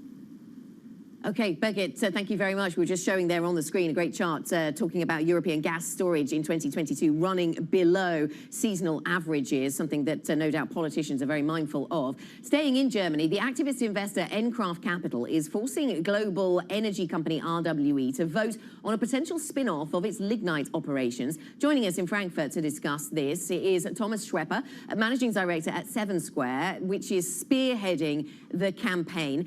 Thomas, very good to speak to you. Tell us what it is that you or those you advise want to see happen at RWE. Look, we think it's sort of time for RWE to take action and separate really the lignite business from what actually is a renewable energy company. RWE is the third biggest emitter of CO2 in Europe, behind Arcelor and behind Lafarge-Holcim, and you just can't be a renewable company in that position. Yes, indeed. I mean, lignite, often referred to as brown coal, I understand. How much more do you think the RWE business would be valued then if it didn't have that kind of business under its umbrella?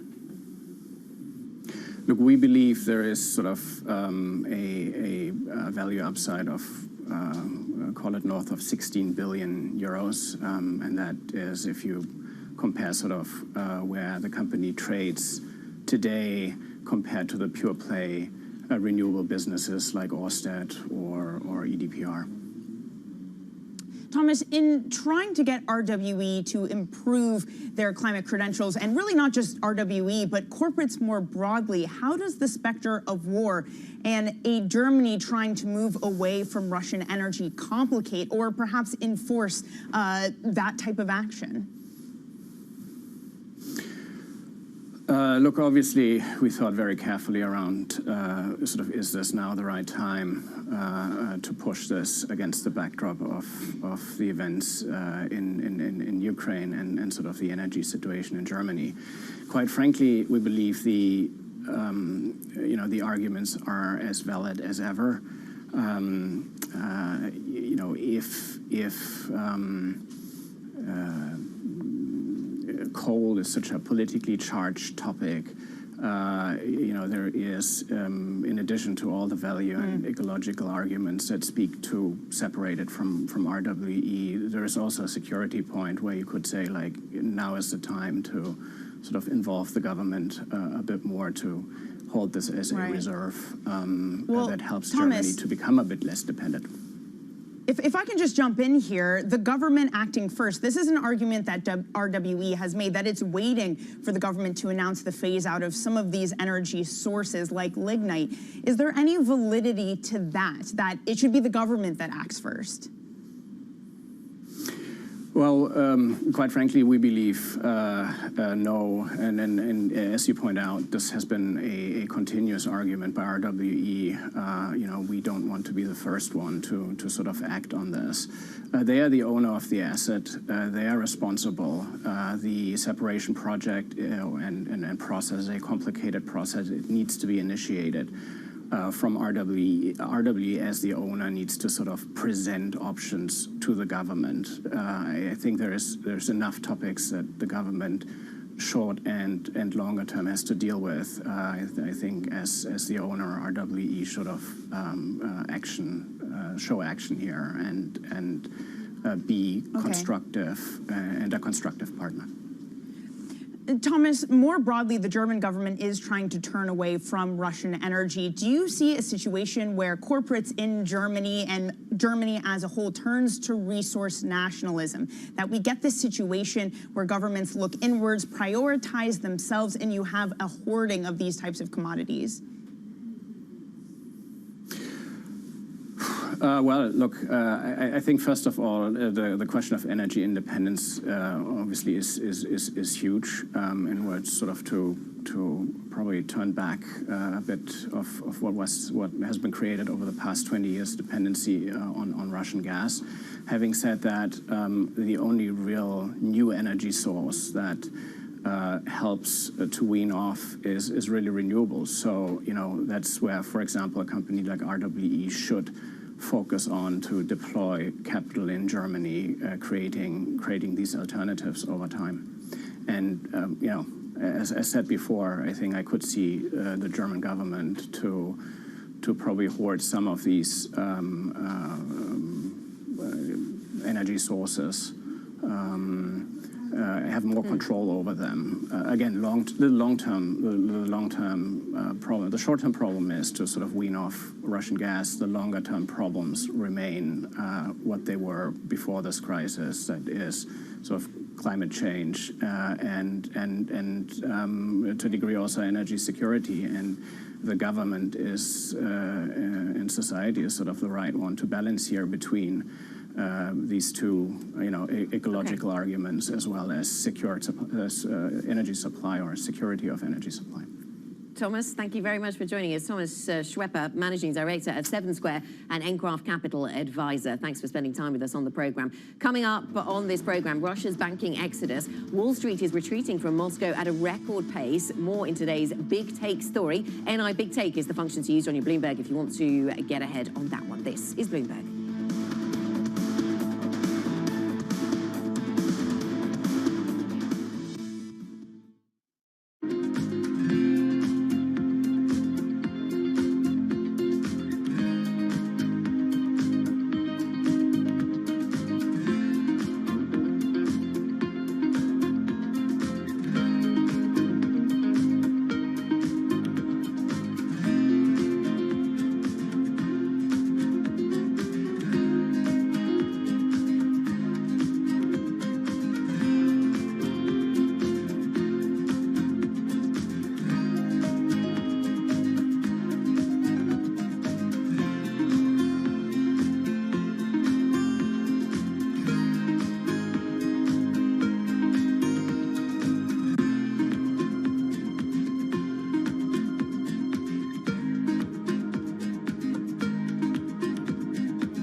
The Delhi airport, and behind me you can see SpiceJet 737 MAX aircraft.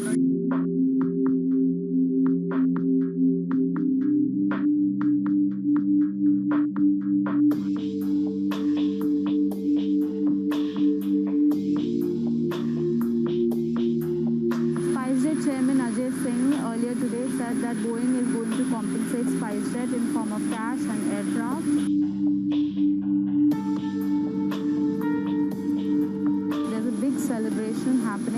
Gwalior Airport. As you can see, they've literally rolled down the red carpet for SpiceJet Chairman Ajay Seng. There are balloons, there are flowers. This is a big deal for SpiceJet because it is the only Indian operator of Boeing 737 MAX planes currently. Front Row, exclusive interviews with the most influential figures in finance. Lloyd Blankfein. Deflation is a terrible thing. Inflation you could tolerate. Kathy Wood. Tesla will be in the pole position to dominate. Jeremy Grantham. We've had a very, very abnormal honeymoon Goldilocks period. First available on the Bloomberg Terminal, then on Bloomberg Television and Bloomberg.com. Front Row, the best seats in the house for business's greatest minds. I think that it's hard to put your head around any narrative. Let's just be honest. We've had sort of a shift in, are we in some sort of stagflation fears moment? People were talking about that all day yesterday.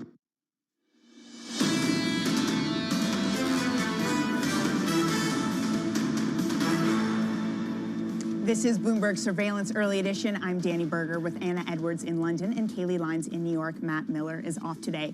Now, global finance firms have maintained a presence in Russia for decades. After Russia launched its assault on Ukraine, Citigroup, Goldman Sachs, Deutsche Bank, and more retreated in a matter of weeks. Bloomberg's Harry Wilson joins us with today's big take. Harry, so for many banks, this is a big operation. How costly will it be for them? Well, the simple answer is we just don't know at the moment. It looks like it could be exceedingly costly. I mean, particularly some of the banks which have the larger exposures there. So as you mentioned, Citigroup for one, but on the European side, you've got Raiffeisen, UniCredit. And we don't really know because a lot of the markets there are frozen. So it's not a question that they could get out at the moment. They just simply can't. And that's before you get into more difficult things like a retail bank. You can't, there's not an obvious buyer out there at the moment for a Russian retail banking business. Yeah, so even if you want to sell the thing, there's not necessarily anyone who will buy it. In terms of the relationships then between Western banks and Western professional services firms, lawyers, for example, and Russia, they perhaps seen this as an area of expansion. Now they don't see it as an area of expansion. Are we seeing a real sea change? Is this a real shift in the relationship between the two then? I mean, I suppose the Russian market has been through sort of countless crises over the years, and you know, I suppose this time it's different, though. I mean, the level of sanctions, the sheer sort of moral outrage in the West that's occurring, I think that makes it very different. You know, this isn't like the annexation of Crimea. This is something far more serious, and I think that actually this time, you know, there is a moral force on a lot of these businesses, whether or not they what the business case is, that they simply just have to get out or be seen to be getting out. Well, the fascinating thing is, as you say, they need to be seen to be getting out, but assets are frozen. They can't actually move. In a lot of ways, banks seem unprepared for action like this. So what does it mean for banks going forward? Are they going to have to change if in a different region they face another crisis like this? I think there probably are going to be some lessons from this. I mean, I think for one, that they're going to have to look very carefully at the rest of their businesses. I mean, one area obviously would be China. You know, there is already a sort of drumbeat about what this could mean in terms of some future situation with China and Taiwan and how Western businesses might react to that. But obviously that's on a vastly different scale to what you're seeing at the moment in Russia and would be even more complex. But maybe there are some lessons that they could be taking from this.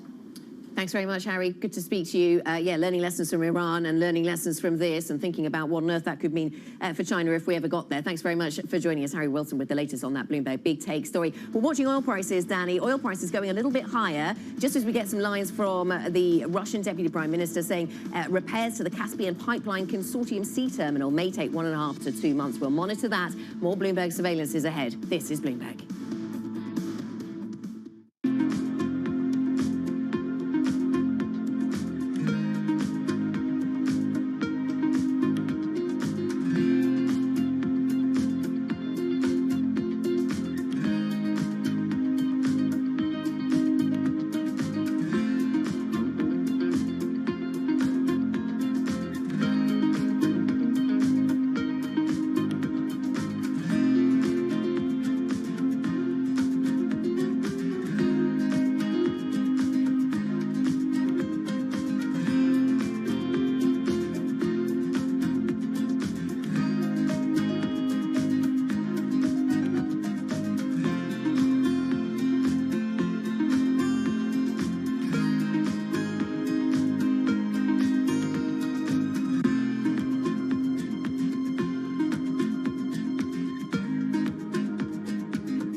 the Omicron variant and the latest wave have an impact on not only consumer trends, but your business? And do you expect the booster shots to make a difference? Yeah, booster shot will make a huge difference. I think it's been accelerated by the huge leadership of the current Prime Minister Kishida.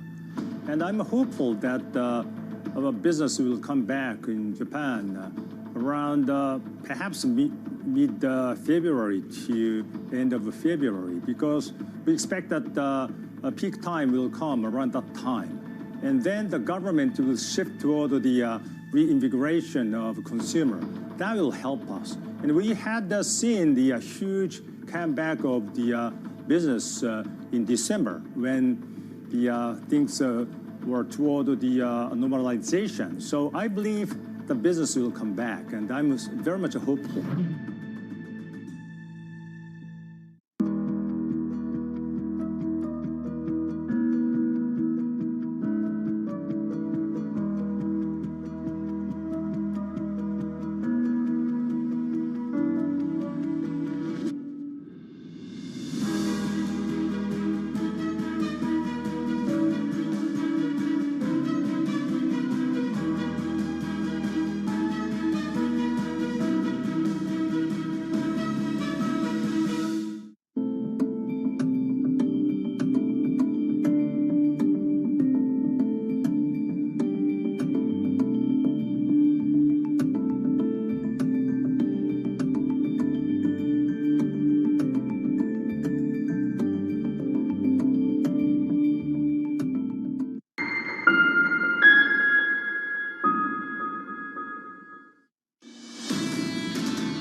What we're really seeing at the moment is we're seeing the Fed doubling down on being extremely hawkish. Where is inflation going to settle? How far is the Fed going to raise rates? If Powell is as hawkish as he's trying to make us believe he will be, a recession isn't far-fetched. It's going to be volatile for a while, given these geopolitical risks. The backbone of the economy is being very impacted by this exceptionally high fuel price. This is Bloomberg Surveillance with Tom Keene, Jonathan Farrow, and Lisa Abramowitz. Live from New York City for our audience worldwide. Good morning, good morning. This is Bloomberg Surveillance on TV and radio. Alongside Lisa Abramowitz and Katie Lyons, I'm Jonathan Farrow. Futures down 1/3% on the S&P. Through the next 3 hours, Lisa's job is to explain to you why the Nasdaq 100 is up almost 9% since Chairman Powell started his news conference just several days ago. Lisa, over to you. All right, so this is not going to be a very illuminating next 3 hours because I have no explanation except that perhaps people view this as an inflation hedge. People view this as safety amid a sea of pain in bonds as the only bright spot where they can capture some of the upside flows from increased prices around the world. Good effort. Did you see what Mohamed Al-Erin had to say yesterday? I thought that was an excellent interview. There's a relative world relative to other asset classes. He can see why we're in equities right now. There's an absolute world. When we start to factor in what he thinks is going to happen with the global economy, I have to say, when he laid it out piece by piece, it sounded like you, Bramo. It sounded very, very worrying about the next 12 months. You know, I've got to say, I'm very sympathetic to Mohamed's view, and he laid it out in a very coherent way. It was a terrific interview. I recommend that everyone go back and listen to it.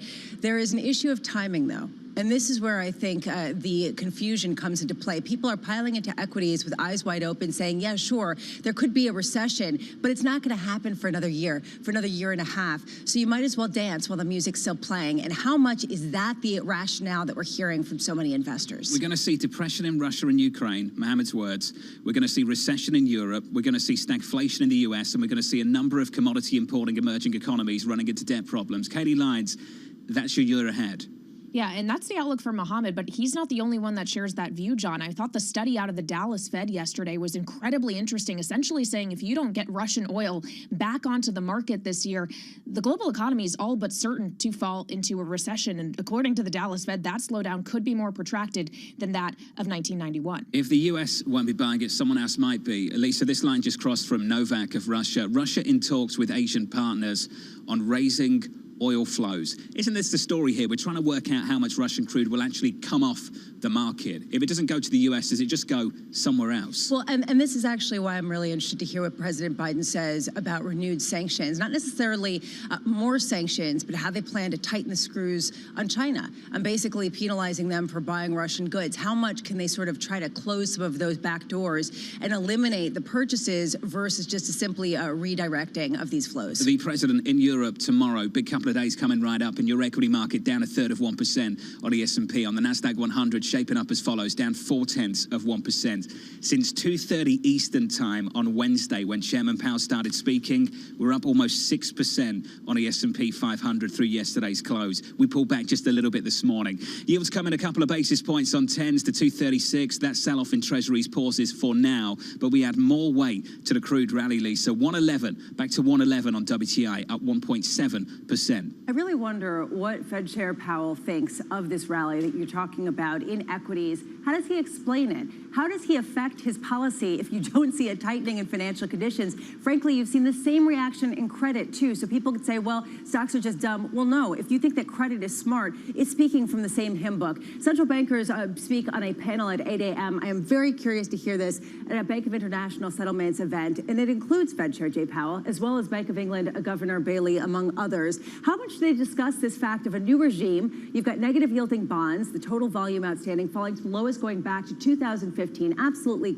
plummeting. How much do they talk about the dissonance between the bond market and stocks that are still dancing? At 10:30 a.m., we get EIA oil inventories. I'm curious to see how much we've really drawn down in the United States. How much has the fundamental story changed as we do see a plateauing and even a decline in the price of gas in the United States? Is this a head fake? Is this a trading distortion, or is this something edified by the data, edified by supply starting to build up again? And today is day 2 of the Bloomberg Equality Summit. Panelists include, and I'm really curious to hear not only from Mary Daly, the San Francisco Fed president, but also U.S. Commerce Secretary Gina Raimondo. And this comes after there was an agreement struck between the U.S. and the United Kingdom on removing steel and aluminum tariffs. How much is this the new normal, John? Basically trying to reward all of the allies and even frenemies in order to get back and gird the economy for a possible disruption from the conflict and Russia's war in Ukraine. Lisa, thank you. 2 conversations you do not want to miss through today on Bloomberg TV and on Bloomberg Radio. So we've had a massive move in the Treasury market, lower. Yield with a massive move higher, up more than 70 basis points on the month so far for a 2-year yield. Jim Reed of Deutsche Bank pointing out we're on course for the biggest monthly gain on a 2-year yield in America, going all the way back to 2004. And this equity market has been rallying. Chris Morangi joins us now, Co-Chief Investment Officer at Gabelli Funds. Chris, let's start right there. Why are we rallying in the face of what we're seeing play out in this bond market? Well, I think there's an element of sell the news on 2 fronts. Obviously, you've got the Fed move, which was probably amongst the most telegraphed in history, and then the war, which was also pretty well telegraphed. And so, maybe things are not as bad as we first thought. But in addition to that, I hate to echo consensus. I don't mind echoing Lisa, but it's Tina. There is no alternative to U.S. equities. And when you think about all the pressures in the world, there are few better places to put your money than the S&P and the NASDAQ, which are dominated by 5 or 6 companies that have fortress balance sheets, pricing power, little or no exposure to Russia and Ukraine. Chris, does Tina work? Does there is no alternative work when you have an actual recession and fundamentals that start to erode? Yeah, I think one of the things that will be different this time is those FANG companies have gotten so big that they're no longer quite as acyclical as they once were. In other words, the secular growth won't necessarily overcome the cyclical pressures that Google and Facebook and others that live off of advertising face. So that's going to be, I think, a surprise for some people. But other than that, yeah, listen, if we enter a recession, it's probably not good for any company in the US or around the world. But you've got to put your money somewhere, and Treasury is probably still not a great place to do that. Okay, so that's kind of the larger cap FANG names. Chris, what about elsewhere within growth? Is there anywhere that may be safe to be where it could play a little bit of defense? Yeah, so I think there's going to be a shakeout amongst some of these profitless growth companies. And of course, that's where we're value investors. And I'm talking in my book, that's not where we play. Some of the broken growth companies are going to survive and do well and kind of have some deja vu to 2000 in that respect. But again, we're pretty focused on domestic companies, cash flow generators with pricing power, industries like waste collection, broadband, luxury goods, and that's where we have always invested, and that's where we continue to find value. Chris, is a bet on luxury goods still a big bet on China? Has that changed at all?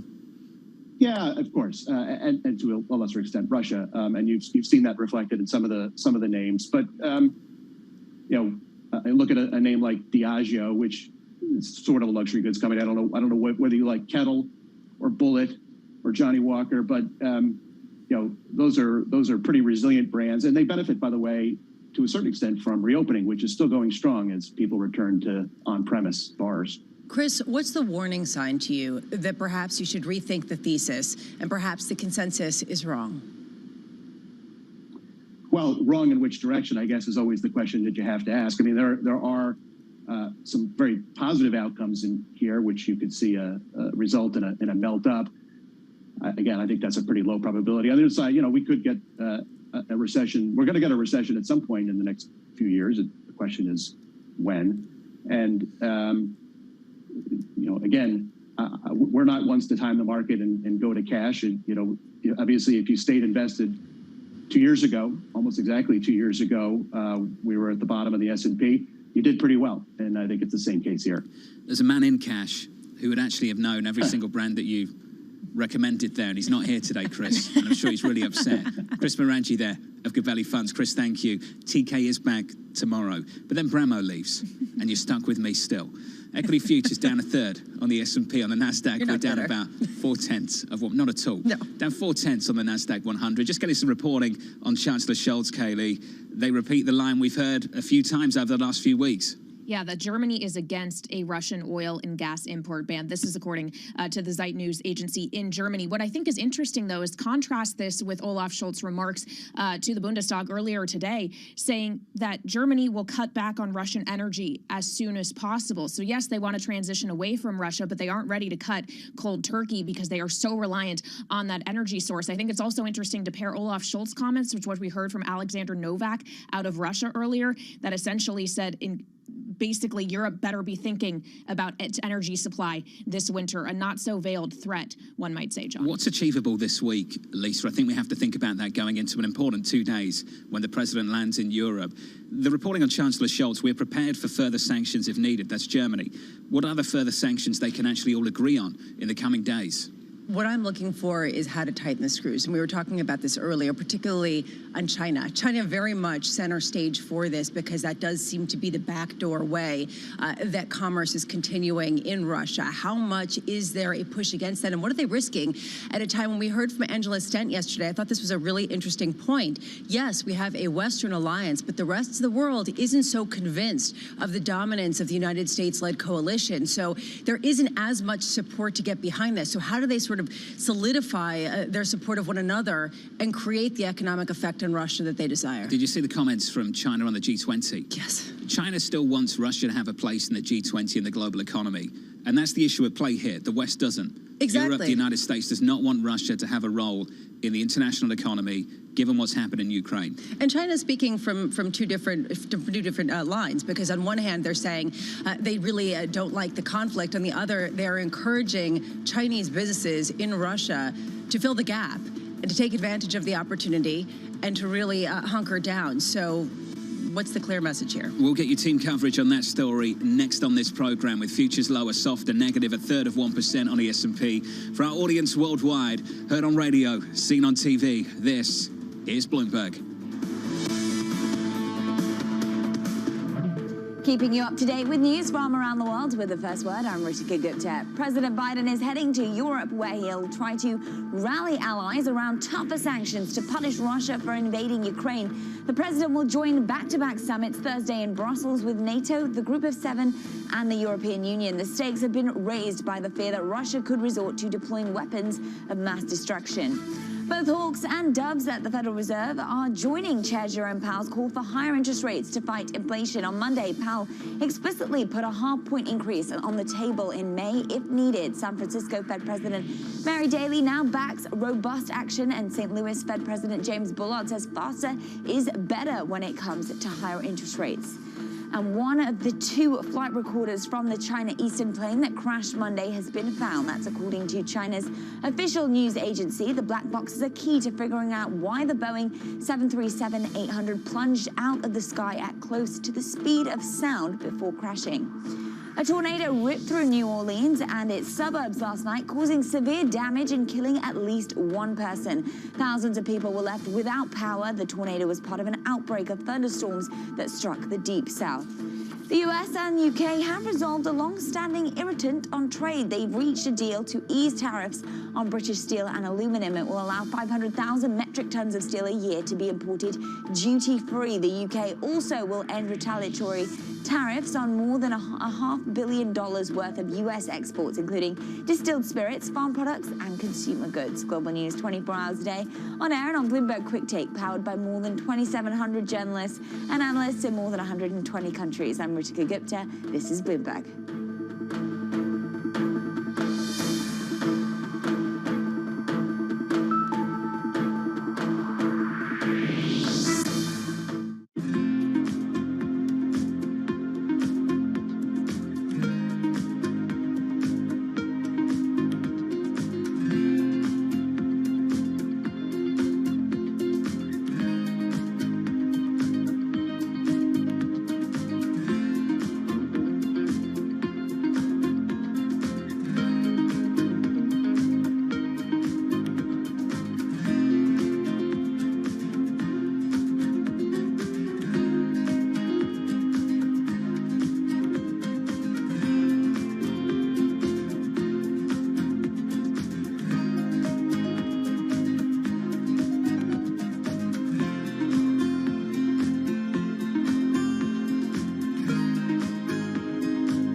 Bloomberg has enhanced search on the terminal to deliver what you need when you need it.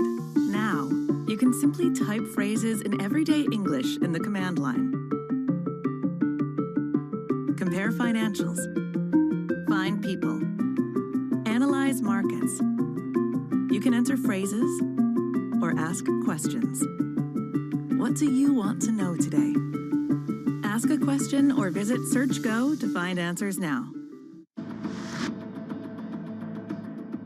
This chip shortage is going to last longer than many people believe, likely straight through this year. And I wonder what that means for prices. Will this get worse before it gets better?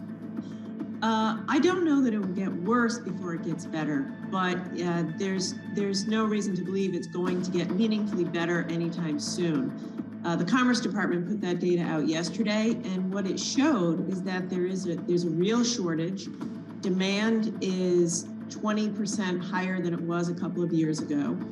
There's a huge mismatch in supply and demand. Prices are high. Prices are higher. So what has to happen is we need to make more chips. Unfortunately, there's no easy solution. The solution is increased domestic manufacturing of chips, which is what we need to do.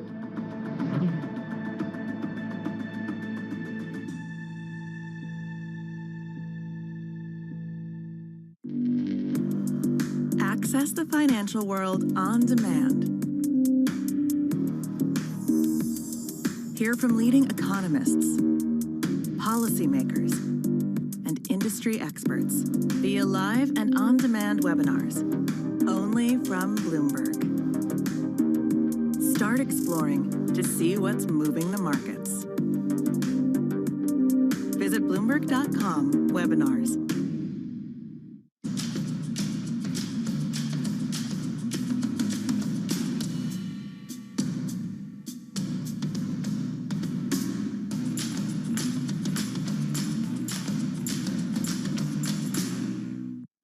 Bloomberg has the Fed covered all week.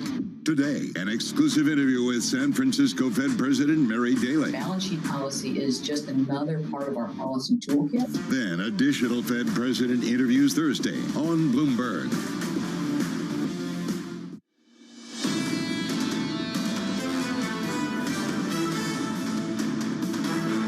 We're going to see a global stagflation, lower growth, higher inflation. Within that, we're going to see depression in Russia and Ukraine. We're going to see a recession in Europe. We're going to see stagflation in the US. And we're going to see a number of commodity importing developing countries running into debt problems.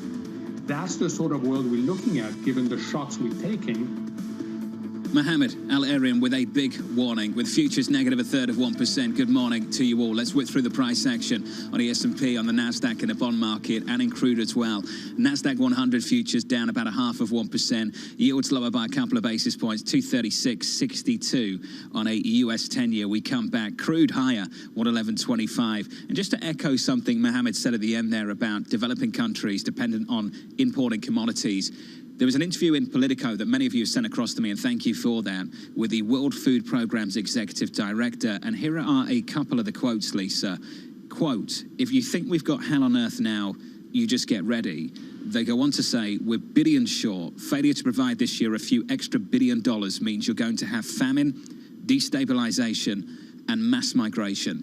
Honestly, we talk so much about the crude story. The real story is the food story, because this is the breadbasket of Europe, and it supplies so much wheat and, frankly, other grains to Egypt and other areas around the world. Team coverage on the broader story starts right now with Bloomberg's Jack Fitzpatrick in Washington, Maria Tadeo in Brussels. Maria, I want to start just before we get into the president over the next couple of days, this tension between Poland and Russia and the latest moves. Yeah, and if you ask me, Jonathan, this really is the bilateral relationship in continental Europe to keep a very close eye on. And of course, it's no surprise the president is going to Poland on Friday. Of course, there's a big humanitarian angle here. We've talked about the 2 million refugees that have crossed from Ukraine into Poland, but then there's also the political background here. And the tension between Russia and Poland is going in crescendos. You know, the Polish government has now expelled a number of Russian diplomats. The Russian response has become quick and fast. They say it won't go unanswered. And then they also say Poland should watch out in terms of the unilateral action that is taken. Remember, the Polish are also saying it's now very clear that NATO is not going to engage in Ukraine, but we should consider a peacekeeping mission to the country under the NATO umbrella. For that, in the eyes of the Russians, it would be an enormous provocation that would trigger a big reaction from the Russian government. So this is definitely the bilateral relation to watch out in Europe that is certainly pointing to increase in tension between the two of them. Meanwhile, Russia seems to be looking for non-military ways to retaliate against Europe, or at least perhaps that's how some people are interpreting the fact that certain oil pipelines, gas pipelines, have been shut off, and Russia has been saying, well, this has to do with repairs that have to be done. How concerning is this to European officials that so deeply rely on these supplies? It is. You know, on the one hand, we have the Nord Stream 1 that depends entirely on the Russians. If they wanted to shut it, they could. And then secondly, what you have to think here is that when you look at the map, a lot of these gas is being transferred through Ukraine, which is a nation at war. And this is not the first time we hear from the Russians suggest that they have to repair some of the infrastructure, but also warn that the infrastructure in Ukraine is old and could break at any time. We know the Ukrainian government denies any of this, and they say if something breaks, this will be Russian action deliberately trying to mess with our infrastructure. So it is a real concern, considering one is now a country that is at war and the other supplies are coming from Russia, a country that has now for weeks hinted that if things continue to get ugly between the European countries, Russia, and they continue to take, quote, unfriendly economic measures when it comes to the Russian Federation, they could cut the taps. On the subject of oil and gas, Jack, we've heard in just the last 20 minutes or so from Olaf Scholz, the Chancellor of Germany, saying that Germany is against, as we've heard before, an oil and gas import ban from Russia, but also saying that they are open to further sanctions. So as the president gets ready to travel to Europe and says more sanctions are coming, of what form will they take? Well, it is supposed to be focused on, in the words of Jake Sullivan, European energy independence from Russia. That's going to be the focus of the sanction conversation as the president goes to Europe. They haven't announced the exact details of that. But obviously, yes, it would be very difficult to get a country like Germany to cut off imports of Russian oil and gas. They're looking broadly to impose something stricter on European use of Russian oil and gas, and also to have a conversation about locking down any opportunity of evasion on currently imposed sanctions. So it's trying to take some steps forward to ratchet up pressure on Russia, somewhere short of a blanket ban for a country like Germany on imports. Just getting some comments from the Greek Prime Minister, good friend of this program over the years, Lisa. Kyriakos Mitsotakis saying to lawmakers in Athens, energy companies should give part of their current profits. Now, it's not an original idea. We've heard the same from many other countries around the world. I just wonder if there's going to be a bigger effort there in the weeks and months to come. Yeah, if the Europeans still need to rely on Russian oil and gas, how much do they start to try to impose taxes on it that then get funded or fueled back to either propping up some of the households that have bigger costs or even Ukrainian funds? There have been so many proposals about how to use some extra taxes on Russian assets in order to continue the flows while also giving some sort of incentive and removing the financial incentive for Russia. Maria, we'd love it if you could speak to that. What is the latest effort Europe-wide on that front? Well, Mitsotakis, the Greek Prime Minister, is repeating what I've heard from my own country, Spain, but we've also heard this repeatedly, too, from the Italians, the Portuguese, the French.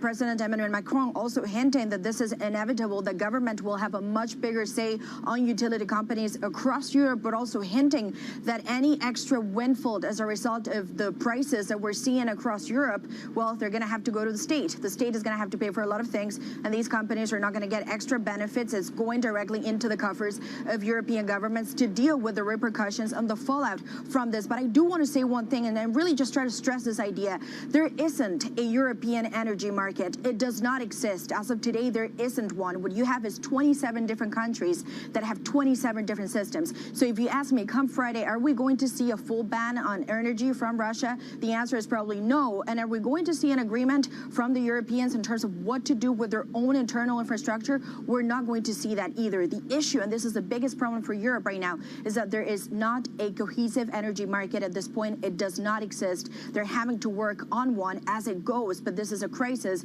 that is hitting Europe at a time in which they just do not have the joint infrastructure. Maria, thank you. Maria Tadeo with an important couple of days coming up over in Europe. Jeff Fitzpatrick down in Washington, D.C. I understand the president landing in Europe a little bit later this evening. Put this in your diary, April 28th. Before the market open in Europe, quarterly earnings from Total.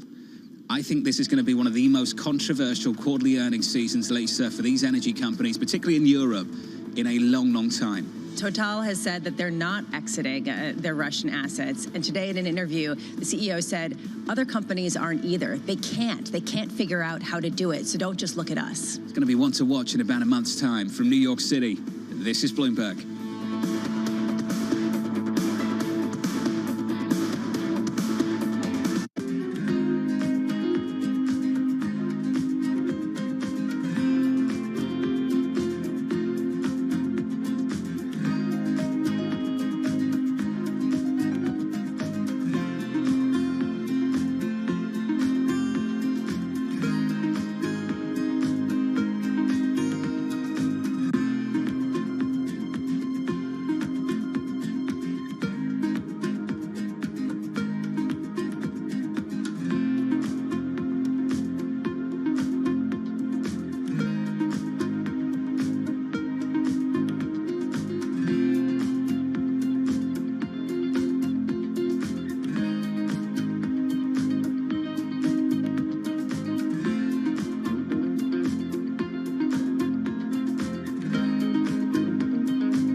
if you do any kind of business in this country, there's a pretty good chance that you're going to see that business registered in Delaware. Why? Because that's where you do it. And our point was Wyoming can be that venue for blockchain enterprise, for crypto.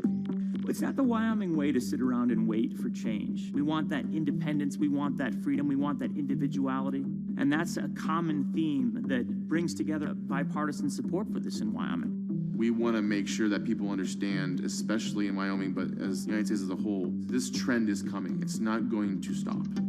This is more of a small town that's growing into what I would call the cryptocurrency version of Silicon Valley. It's the philosophy of that rugged individualism, the independence, and the ability to really get things done for yourself and control your own destiny. You get that from a blockchain, and you don't get that without it.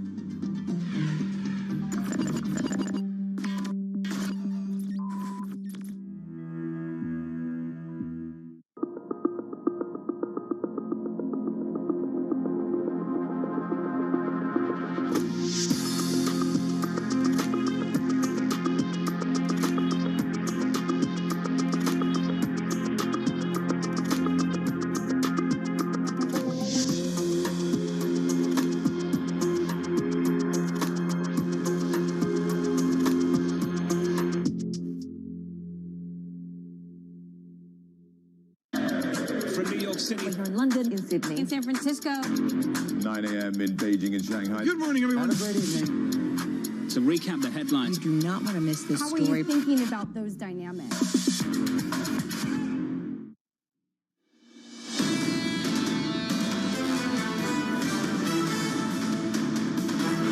2:30 Eastern Time last Wednesday, Chairman Powell's news conference started. Since then, this equity market's been ripping. On the S&P 500, up almost 6% through yesterday's close. On the Nasdaq 100, up almost 9% through yesterday's close. Futures pulled back just a little bit. On the S&P, down 0.4%. On the Nasdaq 100, down 0.6%. We've already heard from Gabelli Funds this morning. The why? Quite simply, Chris Morangi turned around and said, Tina, there is still no alternative. Well, let's talk about the alternative in the bond market. Do bonds get it done? Mohamed El-Erian says, how no? His words, not mine. I would never say anything like that. Yields down 3 basis points on a 2-year, 213.37. Yields backing away from the levels we've seen more recently over the last couple of days. On 10s, 236.43, down 2 basis points on 10s. The move in 2s, though, on the month. Lisa, I know you read Jim Reed at Deutsche Bank. He pointed out this morning the 2-year, that yield, the biggest move on a monthly basis we've seen potentially going all the way back to 2004. Yeah, earlier this month, we were even talking about how Bank of America was somewhat insane to price in 7 rate hikes. And now we're talking about how maybe that's overly conservative. Maybe it's 8 rate hikes this year. Are they going to go 50 basis points, consecutive meetings in a row? I mean, how much have we really rejiggered our expectations of the Fed response to the inflationary environment? Are we on for 50 in May? I think so. Looks done, right? Yeah, I mean, basically that's the rhetoric from all of the Fed officials. Hard to see what could convince them not to at this point. That's the bond market. Let's talk about the spread between 2s and 10s just briefly. A couple of days ago, we got as low as 13 basis points, now back up to about 22. But a story over the last 5 years, you can see it. We had all this optimism kick in post-pandemic about better growth, a better story, a Fed that would tolerate things, let things go a little bit more. You can see where 2s, 10s topped out back at the end of 2020 into early 2021, and then all the way back down. Lisa, tighter. That yield curve has come in. It's flatter a whole lot more over the last few months. Yeah, a lot of people looking at this and saying, right now, the bond market is starting to price in recession. Is the stock market paying attention? And when I'm looking at the underlying underpinnings of the U.S. economy, I wonder how much we are seeing a softening, how much some of the surveys are starting to pick up consumer pushback, not buying certain things because prices are going up too fast or staying away when those prices go up. Lindsay Piegza has been tracking the underlying components, chief economist at Stifel. Lindsay, are we starting to see signs of pushback by consumers, if not in the data, at least from the rhetoric from certain consumer companies? Oh, absolutely. When we look at what consumers are doing, they were certainly supported by trillions upon trillions of government stimulus flooding into the market over the past couple of years. But most of that savings has been spent now, and we're seeing ongoing volatility in consumer spending as households have to very dramatically shift what they're spending on month to month in order to absorb these rising price increases, particularly in some of these non-discretionary sectors such as groceries or gasoline.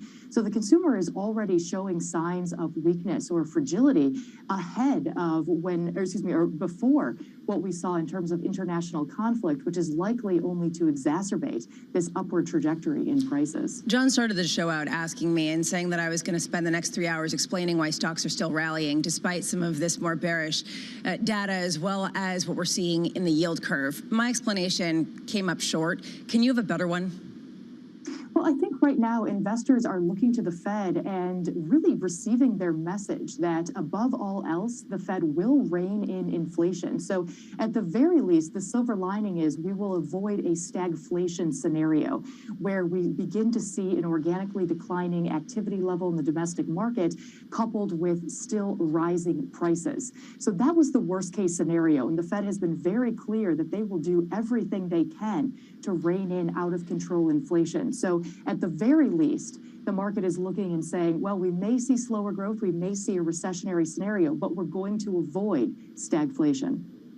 Talking of the data, Lindsay, does any of it matter to the Fed at this point? Well, I think it does. I think the Fed is watching the inflation data, but unfortunately, the data is telling the very same story, that inflation is too high. And at this point, the Fed is saying, look, we need to reach into our tool belt, deep into our tool belt, and make sure that we execute appropriately to get inflation under control. So a 25 basis point increase in March, the Fed says maybe that's not enough. Maybe we need to start going at 50 basis point increments in order to rein in that inflation. But with a 4-decade high in terms of costs, the Fed is very concerned that they're behind the curve, that they've waited too long, they've been too patient, and now inflation is broader based or seeping into the broader segments of the economy. Well, Lindsay, a 50 basis point rate hike, or really just rate hikes in general, are just one tool in the tool belt that you speak of. Where does the balance sheet come in here? Well, I think the Fed was pretty clear that the conversation around adjusting the balance sheet was much more further along or much more developed than maybe the statement indicated. And we could actually see the Fed make a move on the balance sheet sooner rather than later. We originally thought it would come late summer, maybe early fall, but it could come as early as the next meeting. Now, the Fed's balance sheet, as we know, has ballooned tremendously, giving the Fed a lot of wiggle room to begin to roll back those purchases, or at least those reinvestment. We've already tapered purchases. Now the Fed will be focusing on the roll-off. They haven't been very specific in terms of the mechanics, but they have told us it would be very similar to the prior cycle. The prior cycle, however, was very slow, very deliberate in terms of allowing that roll-off. If you remember, under Chair Yellen, it was just $10 billion a month. This time around, we would expect them to take a much more sizable approach to the balance sheet, maybe in the range of 70 to 100 billion, in order to begin to taper that back down to pre-pandemic levels. And now for the confused surveillance take, Lindsay. I'm listening to your explanation of how stocks can remain continuing to rally despite this recession fear, this feeling that, you know, if the Fed gets inflation under control, it is all okay. But can the Fed get inflation under control without stocks selling off more materially? That's the million-dollar question right now. The Fed is trying to navigate a soft landing. And as long as that soft landing is still a possibility, I think the answer is yes. But once it becomes very clear that the Fed is overly aggressive, that the Fed is tightening too fast, too soon, then the answer quickly turns to no. So again, I think the Fed is trying to orchestrate this delicate balance where they stem inflation, they slow growth, but they don't force us into outright negative territory. It's going to be a challenge. As the chairman himself said, look, monetary policy is a blunt instrument. It doesn't have the ability to be very precise. And so the risk of recession is very real. And of course, looking at the Fed's track record, they do not have, at least on a historical basis, the best record for navigating that soft landing.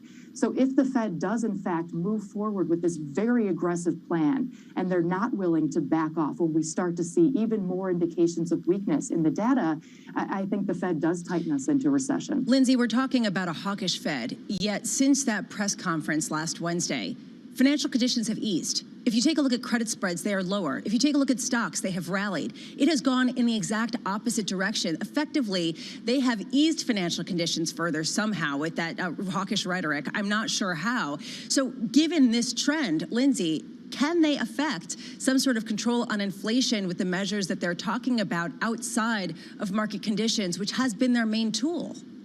Well, this is what's so interesting, because so much of Fed policy, it actually stems from communication, from the rhetoric that we hear from Fed officials. And this is what the Chair Powell, I think, is in part trying to do to avoid the mistakes of the 1970s. When we look back, yes, we're seeing a very similar supply shock as we saw in the 1970s. But back then, the market didn't believe that the Fed was going to take any steps to actually rein in inflation. So this time around, a good part of the Fed's tool belt is actually communicating the position of a very hawkish Fed, suggesting, yes, we're going to do whatever it takes to rein in inflation. But it's a question of whether or not we actually have to see the Fed employ those tools, that aggressive policy. So right now, the Fed is trying to communicate this very hawkish position, which the market is responding to. But if, in fact, we do see the market do much of the Fed's work for it, the committee will be able to back off sooner than later from this aggressive position and potentially navigate that soft landing, as we just spoke of. Lindsay, thank you. Lindsay Pieksa there of Stifel. Mohammed did offer a scenario where things got better the back end of this year. He didn't place much hope on it happening, Lisa, and that was just a monster supply-side response in the labour market, in global trade, that would bail this Fed out. The Fed seems to agree with that. The Fed came out, frankly, yesterday and the day before. Fed Chair Jay Powell indicated that they needed to see proof that supply chains were actually improving, that there was some sort of supply-side response in order to change their stance right now. But to me, they have shifted their view on inflation from this pseudo-transitory or quietly transitory to it's not transitory, and we need to see evidence that it's actually coming down to really move away from being uber hawkish. So doesn't the President Mester suggestion make more sense that you front load some of this? You go earlier with bigger moves, and then you wait to see what you have to do later on this year.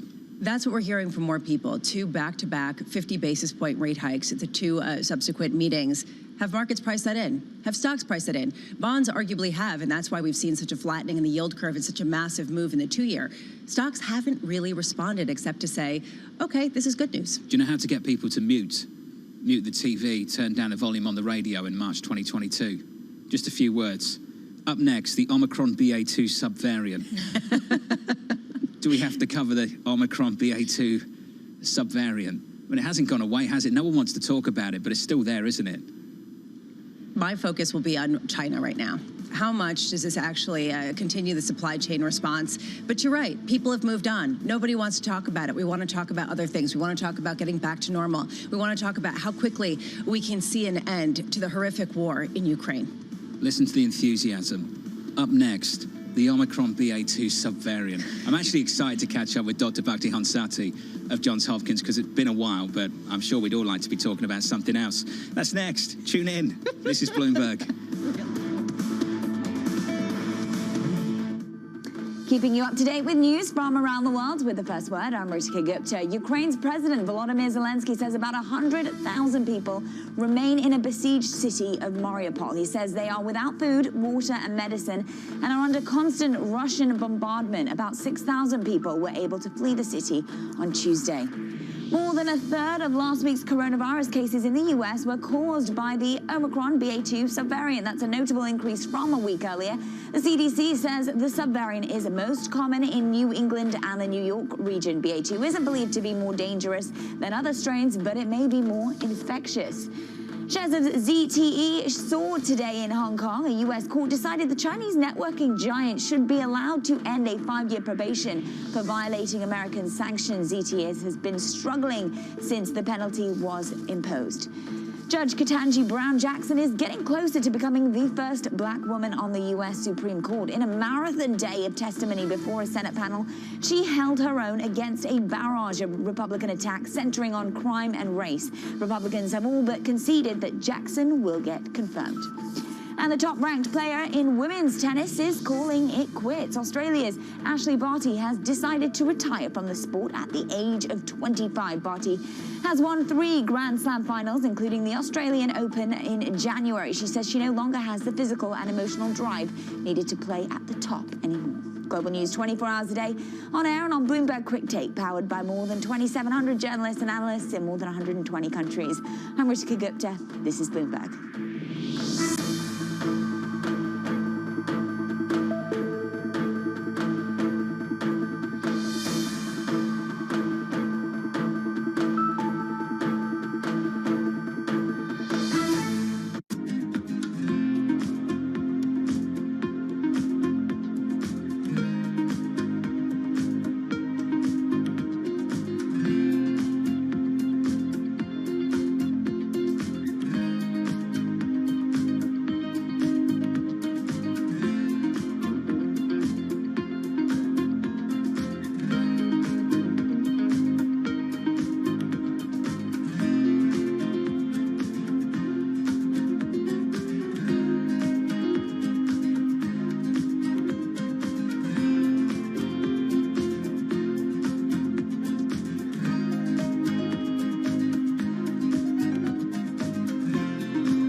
Happening on Wall Street. It's the basic law of economics. The Fed is telling us this is transitory. Need to catch up? This is Bloomberg Wall Street Week. I'm David Weston. We've got the information and insights. David, you just hit the nail right on the head. From businesses most influential and instrumental. And that's the way you run good risk management. We need to invest in our systems. Bloomberg Wall Street Week premieres Friday with replays all weekend on Bloomberg Television and Radio. Is this going to primarily be chips for your own business, or is this going to be more centered around the foundry business and external customers? It's going to be both. And what we said today is we're announcing 2 fab modules. It's a large location, 1,000 acres, because I'd hope to build out a full 8 fabs or more on this location. And, you know, if we do that full project, it would be $100 billion over the course of the decade or so. So a massive project, initially 3,000 jobs, 7,000 construction workers, supply chain, et cetera. I mean, this is just fabulous. And the products will be our most leading edge chips.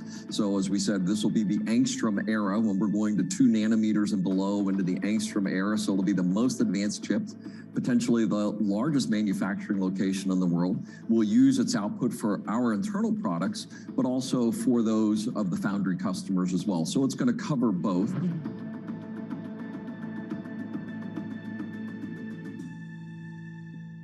Front Row, exclusive interviews with the most influential figures in finance. Lloyd Blankfein. Deflation is a terrible thing. Inflation you could tolerate. Kathy Wood. Tesla will be in the pole position to dominate. Jeremy Grantham. We've had a very, very abnormal honeymoon Goldilocks period. First available on the Bloomberg Terminal, then on Bloomberg Television and Bloomberg.com. Front Row, the best seats in the house for business's greatest minds.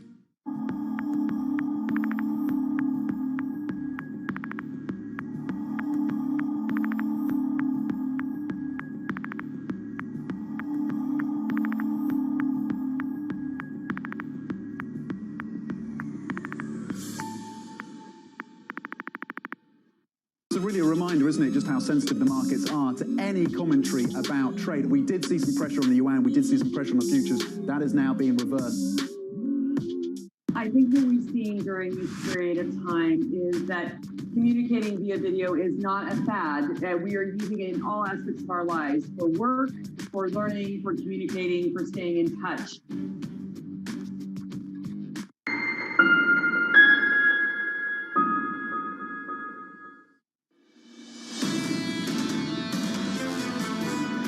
Everyone wants to get back to normality. Thankfully, we are going in the right direction with regard to all the parameters of infection, hospitalizations, and deaths. So we can assume a degree of normality, and that would be fine. That's what we all want. We've been in this long enough.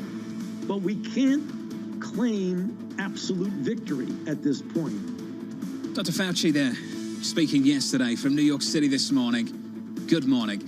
Your equity market down about 0.4% on the S&P, on the Nasdaq down 0.6%. Yields coming in a couple of basis points, down to 236.62. That sell-off in the Treasury market settles down.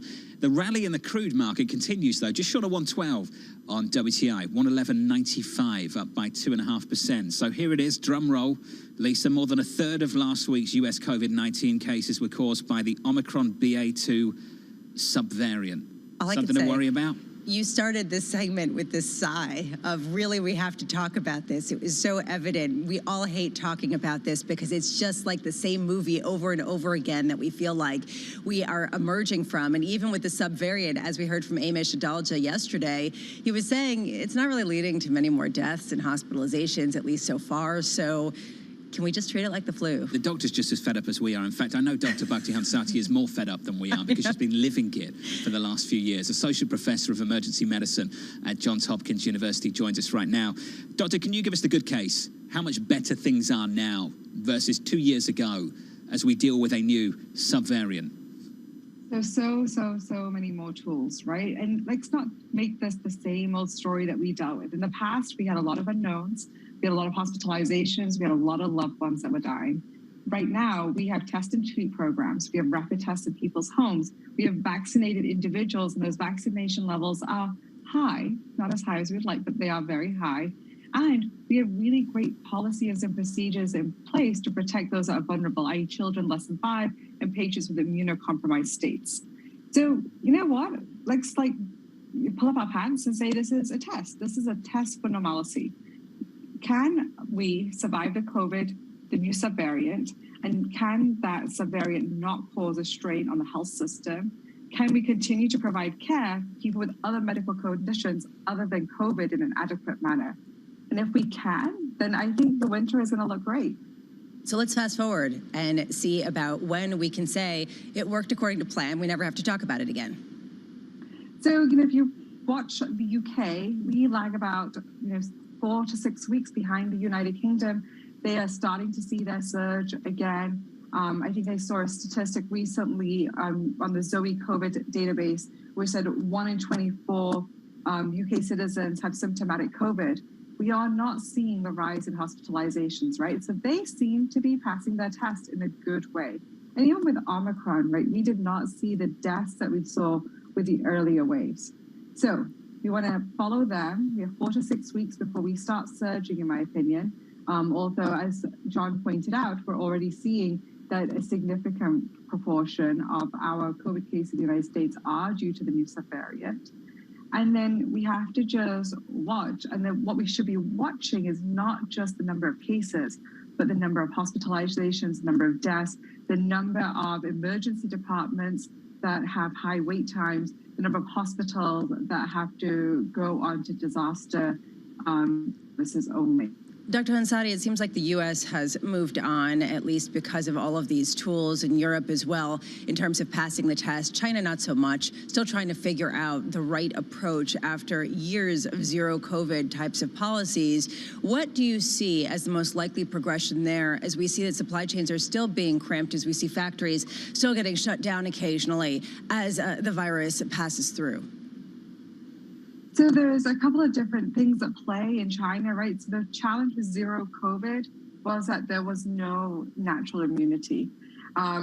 So honestly, it depends on the health policy tolerance for having individuals with COVID still engaging with the workforce still being able to provide care to others, and again, also their impact on the health system.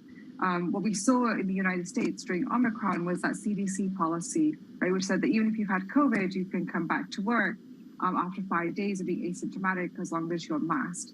And China needs to think about adopting similar policies to ensure that the workforce remains whole. On the subject of immunity, Dr. Hansati, and we were discussing this off air, but I'm sure many people find themselves with the similar question, so I'll ask this to you on air as well. I have had 3 shots. I've had both my vaccine and my booster.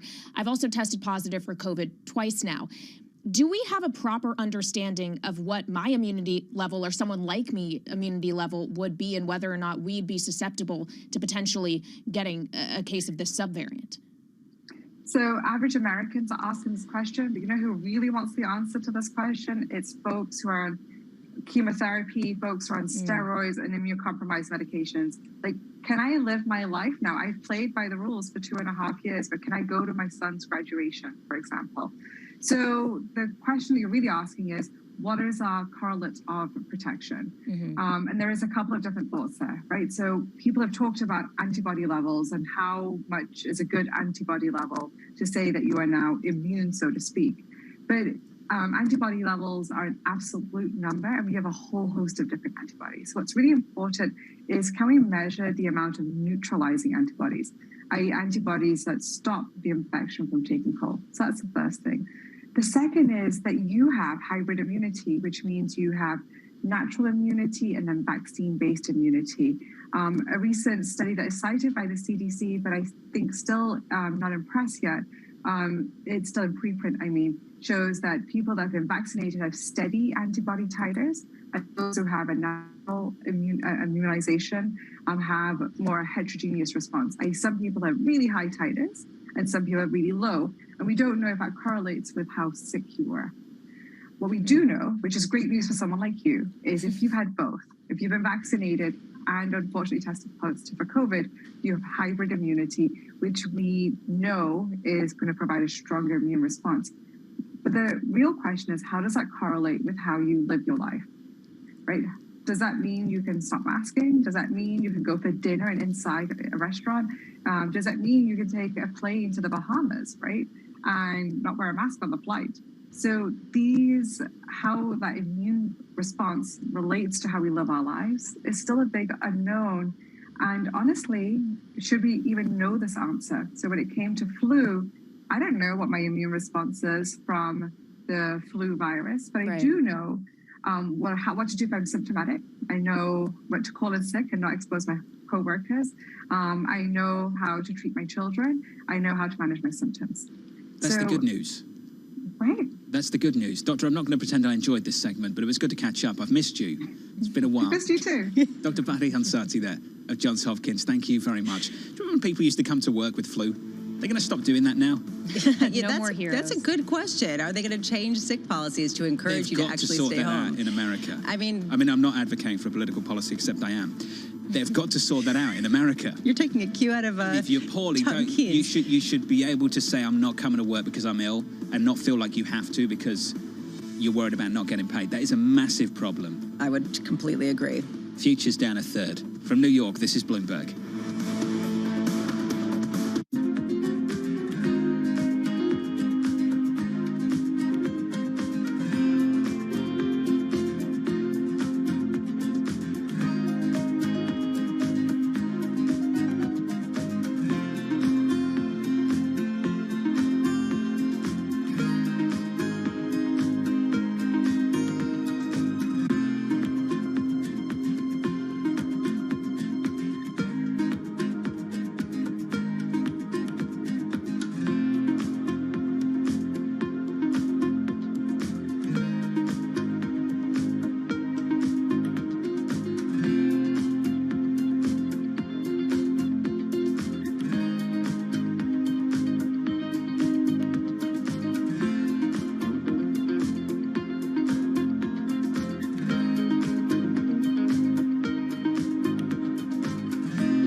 nuestro estudio, nuestro experimento, no hemos pintado todos los edificios de blanco, sino estos más asequibles de pintar. Y ya hemos detectado reducciones medias en el área metropolitana de 0,8 grados aproximadamente en un periodo de ola de calor y con picos máximos de 4 grados de disminución en un momento puntual del día, en una zona puntual del día.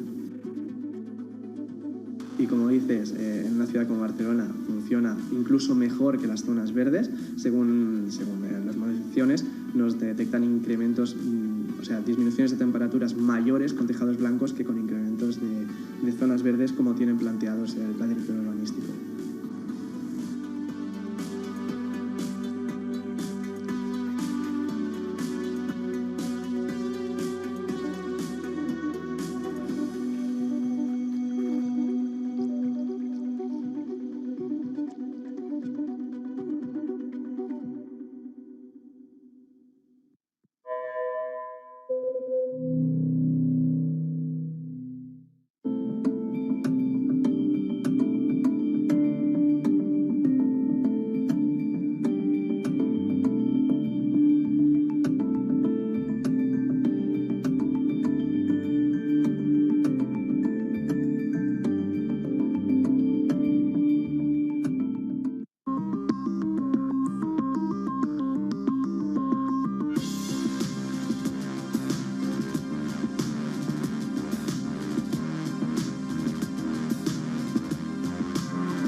What we're really seeing at the moment is we're seeing the Fed doubling down on being extremely hawkish. Where is inflation going to settle? How far is the Fed going to raise rates? If Powell is as hawkish as he's trying to make us believe he will be, a recession isn't far-fetched. It's going to be volatile for a while, given these geopolitical risks. The backbone of the economy is being very impacted by this exceptionally high fuel prices. This is Bloomberg Surveillance with Tom Keene, Jonathan Ferro, and Lisa Abramowitz.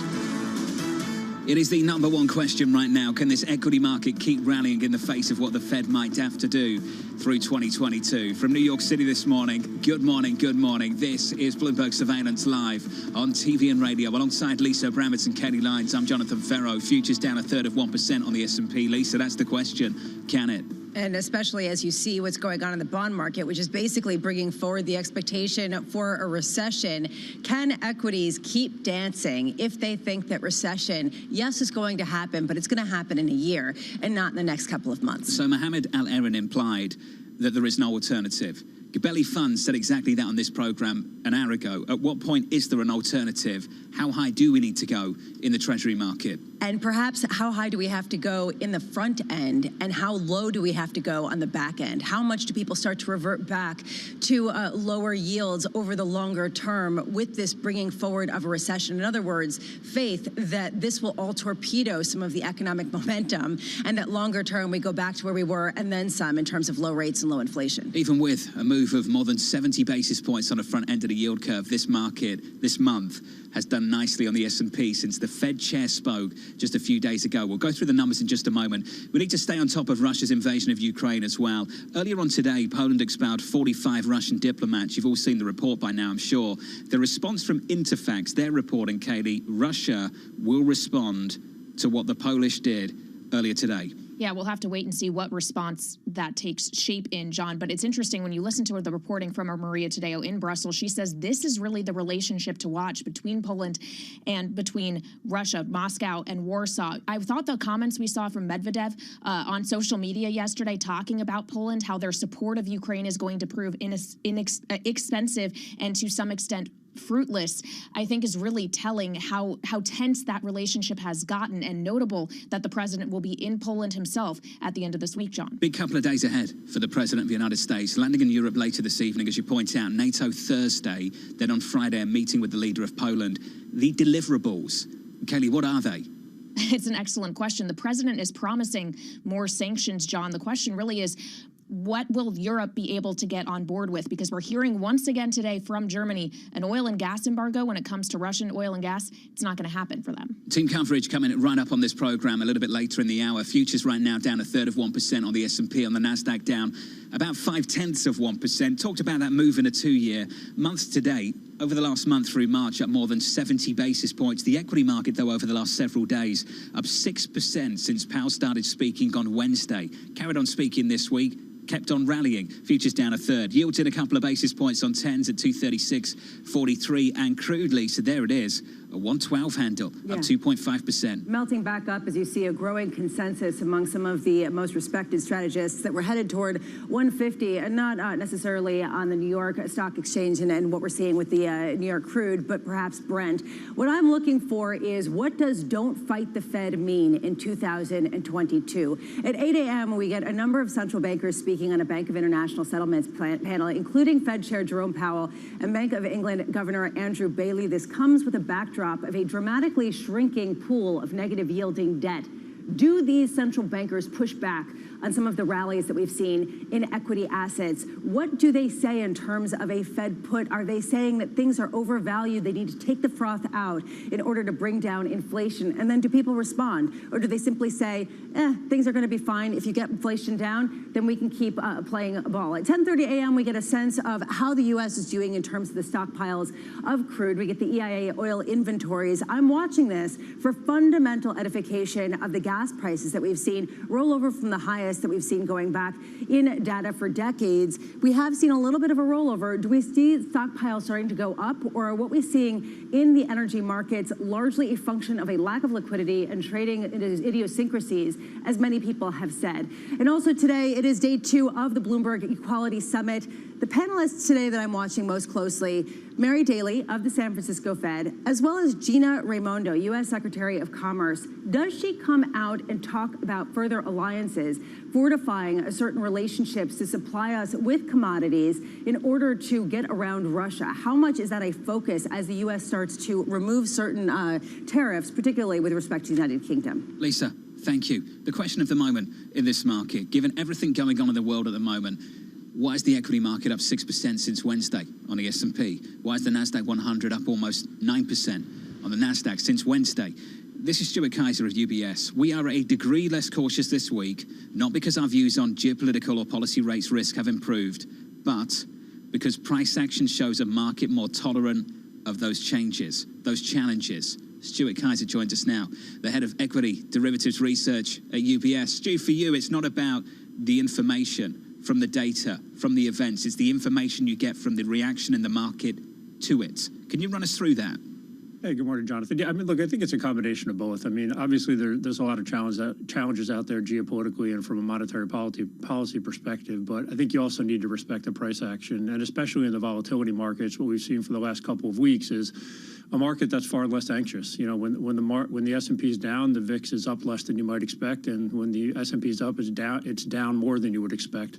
And I think what that says is the markets are just getting a lot more comfortable with the types of risks that are in the system. And I don't want to say they're telling you things are fully priced, but I do think what they're telling you is the range of possible outcomes is narrowed, and positioning was quite light. And you put those two things together, and I think what you've seen is a pretty sharp rally, not only in equities, but across the risk asset spectrum. Stuart, is this pricing in 2 back-to-back 50 basis point rate hikes and a Federal Reserve willing to go faster with reducing their balance sheet? You know, I think you'd have to argue that the equity markets have priced what's in the bond market. And I think the big debate on that side is if they do 50 in May and follow that up with 50, is that just a bringing forward of the rate hikes, or are you actually going to get more rate hikes? And if it's simply bringing forward hikes, then the equity market seems fairly well priced for that and seems to be able to deal with it. If you have more hikes, i.e. the terminal rate becomes higher, I don't think the markets are priced for that yet. And I think that would be kind of one of the underlying downside risks in the market right now. Well, and obviously the bond market has gone to greater lengths to price that in, some may argue, than the equity market. Does the bond market matter as much to the equity market as commodities markets, as the oil price at this point? Honestly, Kelly, those are the two big risks. I think it's the price of oil and as I mentioned, the terminal rate. I think the equity markets did a lot of their work pricing the bond market earlier this year. Mm-hmm. And, when NASDAQ and S&P were both down double digits, I think that was the market pricing an earlier liftoff and the types of hikes that we're now seeing in the market. From here, as I mentioned, I think you need additional hikes to be priced in for that to be an incrementally negative step for the equity markets. On the bond side, it's interesting. Bond volatility, it sort of feels like equity volatility these days. So, it's a little hard to determine what's priced there. But I really think, again, the big debate is, are we increasing the total number of hikes or are we just shifting the timing around? And I think that sort of differentiation is going to what's determine how equity markets perform. Stuart, I want to complete the quote in your note earlier this week. Risk reward more balanced and calls for upside hedges in US banks, tech, or EM. Can you reconcile the call on both US banks and tech, why it makes sense to take upside hedges on both? Yeah, sure. Look, I think it depends on how your portfolio is positioned probably, but I think the logic here is if you're worried about a snapback, then U.S. tech and potentially EM/China are the areas of the market that have underperformed the most. So that kind of gives you that upside convexity. If you're worried about kind of rate risk, then owning financials gives you a little bit of insulation from that. So I think you're sort of choosing from the menu based on, are you just looking for, hey, give me the highest beta, the most convexity to the upside if this snaps, or do you want to own something that, can work even in a higher rate environment? But in our view, those are areas of the market that could have underperformed, that we do think there's quote unquote like snapback ability if we were to get a relief in risk sentiment, and that's why we're focusing on that. And from the bank's perspective, I take your point, that's probably not quite as high beta as other parts of the market, but in our frameworks also, that volatility is something that screens quite cheap. So there's also kind of a relative value view baked into that. How good is cash as a hedge right now, Stuart? Well, I guess it depends on how high inflation is, right? Definitely people are in cash or have taken, positioning down significantly. But in an 8 or 9% inflation environment, holding cash also kind of isn't optimal. And I think that's why we've seen folks kind of step back into high yield, step back into the shorter end of the term structure in the fixed income markets, because, sitting in basically a zero yield asset in an 8% inflation environment is not where you want to be for more than a short period of time. Stuart Kaiser at UBS. Stuart, it's good to have you back in the studio. I can almost see you, just about, in the distance somewhere. From the glass fishbowl. It's good to see you, buddy, as always. Lisa, it does make you wonder. Last time around, once we got to 250, and at the front end, it kind of made sense in a 2% inflation world, right? Yeah. In a 7, 8%, Mohammed Al-Arian suggested maybe we go to double figures, we get to 10, and that's where things top out. It's a different world. Which is the reason why, as Stuart was saying, and I'm wrapping my head around this, people are going into high-yield bonds instead of cash. What is the consequence of this type of activity, not this year, but next year, the year after, especially if inflation doesn't come back down to that 2% level? If you don't see a reversion to the mean, what does that leave the high-yield bond market, given the fact that yields are not climbing anymore because people are piling in? Well, this is something several of our guests have said this morning and yesterday as well, including Mohammed. At the moment, we live in a relative world between asset classes. Where do you want to be relative to? Do you want to be in equities relative to bonds? Yeah, sure. Do you want to be in equities relative to cash? Obviously, given where inflation is. At some point, you turn to an absolute regime, in Mohammed's words, and you start thinking about the economy we have to discount through the next 12 months. Is it better or worse than the one we're staring in the face of right now? And for Mohammed and others, it's worse, not better, as the year progresses. The absolute world comes back into play when inflation normalizes. Then people have to look around and say, what holds value? How do I get my money back? And at that point, what kind of damage has been done if you see all these flows persist? Futures down 0.4 on the S&P, on the NASDAQ down about 0.6%. We pull back. From New York City, for our audience worldwide, heard on radio, seen on TV, this is Bloomberg Surveillance.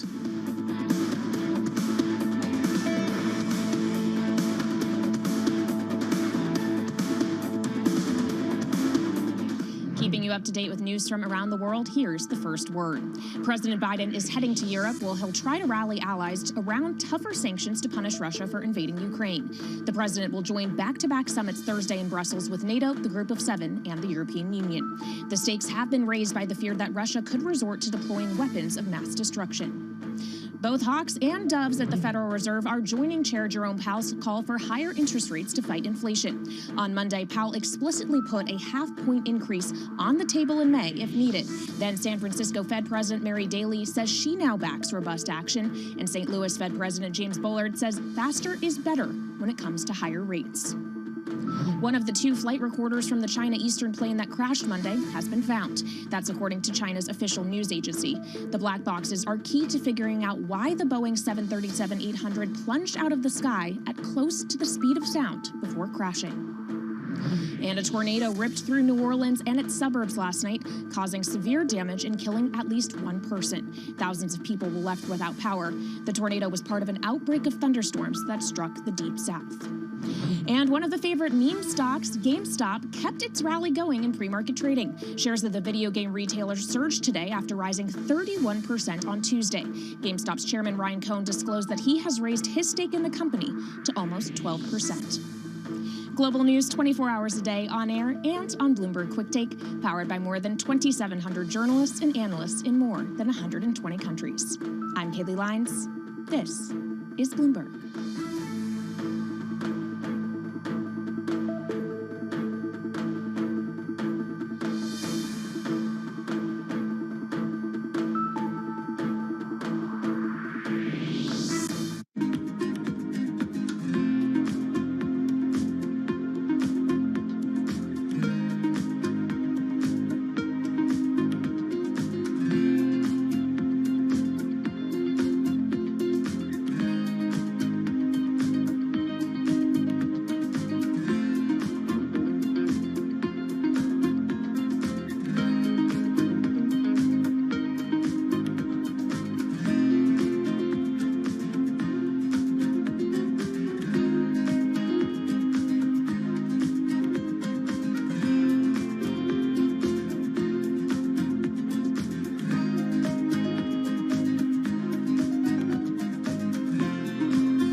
Bloomberg has enhanced search on the terminal to deliver what you need when you need it. Now, you can simply type phrases in everyday English in the command line. Compare financials. Find people. Analyze markets. You can enter phrases or ask questions. What do you want to know today? Ask a question or visit SearchGo to find answers now. The first step in building a connectome is to get your hands on some brains and then cut them up. It all sounds very grim, but Harvard turns out to be quite efficient with its brain harvesting. Jeff's lab can do a year's worth of research with a single mouse brain. Small chunks of the brain are fed into the slicer, where a diamond blade carves off a thin sliver of tissue. The tissue floats along some liquid and onto a piece of tape. The brain slices are then put into this very large machine, where they're photographed in the finest of detail. Software helps stitch the pictures back together into a single 3D image, and algorithms are applied to help make sense of what's going on inside of the brain.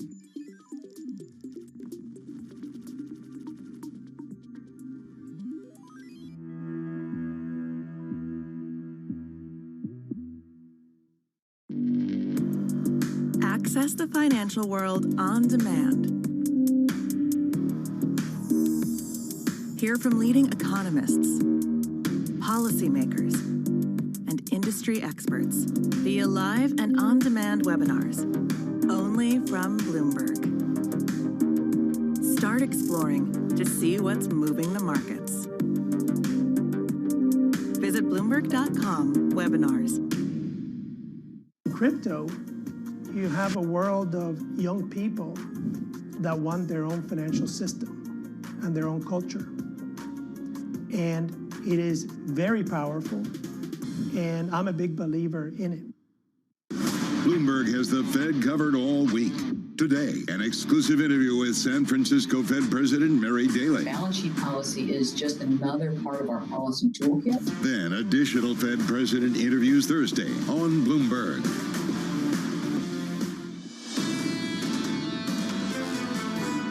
We're going to see a global stagflation, lower growth, higher inflation. Within that, we're going to see depression in Russia and Ukraine. We're going to see a recession in Europe. We're going to see stagflation in the US. And we're going to see a number of commodity importing developing countries running into debt problems. That's the sort of world we're looking at, given the shocks we're taking. Go back to bed. Just stay there. The advice from Mohammed Al-Arian, Bloomberg opinion columnist and Queen's College, Cambridge president. Not his advice, but you get a picture given how depressing that sounded. Futures down 1/3% on the S&P. On the Nasdaq, down about 0.5%. Yields coming in almost a basis point to 237.53 on 10s. Lisa, just getting a statement from Nestle, an emailed statement. They say the following: a spokesperson saying they will suspend the vast majority of pre-war volume in Russia, one of the companies that has been criticized for not moving more quickly, to stop selling brands such as Nesquik and Kit Kat, trying to find solutions for Russian workers, Lisa, and factories too. This is such a complicated process, and we see this particularly highlighted by the banks. Companies want to exit, and they are under pressure socially and frankly from investors to exit. Can they exit? How do they exit quickly without leaving a lot of assets behind, both in terms of people and factories, as well as, of course, their investments? I have to admit, the only headline I saw, first of all, was to stop selling brands such as Nesquik and Kit Kat. I thought that was the... Were you concerned? The news. You don't strike me as somewhat a big... concerned. I'm not a big Nesquik. sugar eater. Yeah. And then Kaylee Lyons told me she'd never had a donut. I know. In the commercial break. Kaylee, are you serious? 100%. At this point, why would I start now? So you're not even tempted to try a donut? No. Okay, what about soda?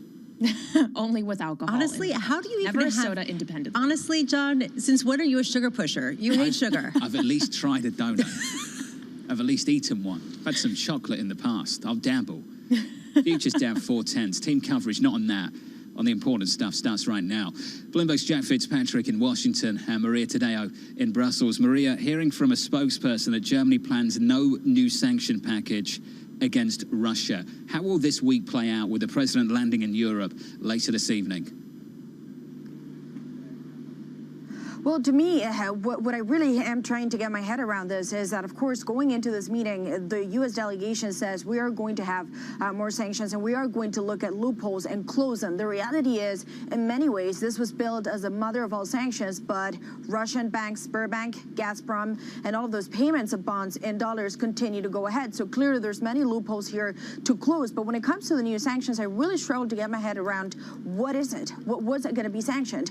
It's very clear now from the European partners that there is not unanimity around this, and the 27 countries are going to have to sign and approve on any potential new sanctions that will come through. And every diplomat that I ask, and I've put this question to at least 6 different officials in the past 2 days, is are we going to see anything that looks like a full, but maybe even a partial energy embargo from Russia? And they all say the reality is we don't have that unanimity. So come Friday, we're not really expecting fireworks, and what we do expect is a conversation about European membership for Ukraine, more weapons, but also how to assist on the food crisis that we are going to see in the next 12 to 18 months. So the conversation on energy, what I hear, what the market at one point seemed to be pricing in, is completely different.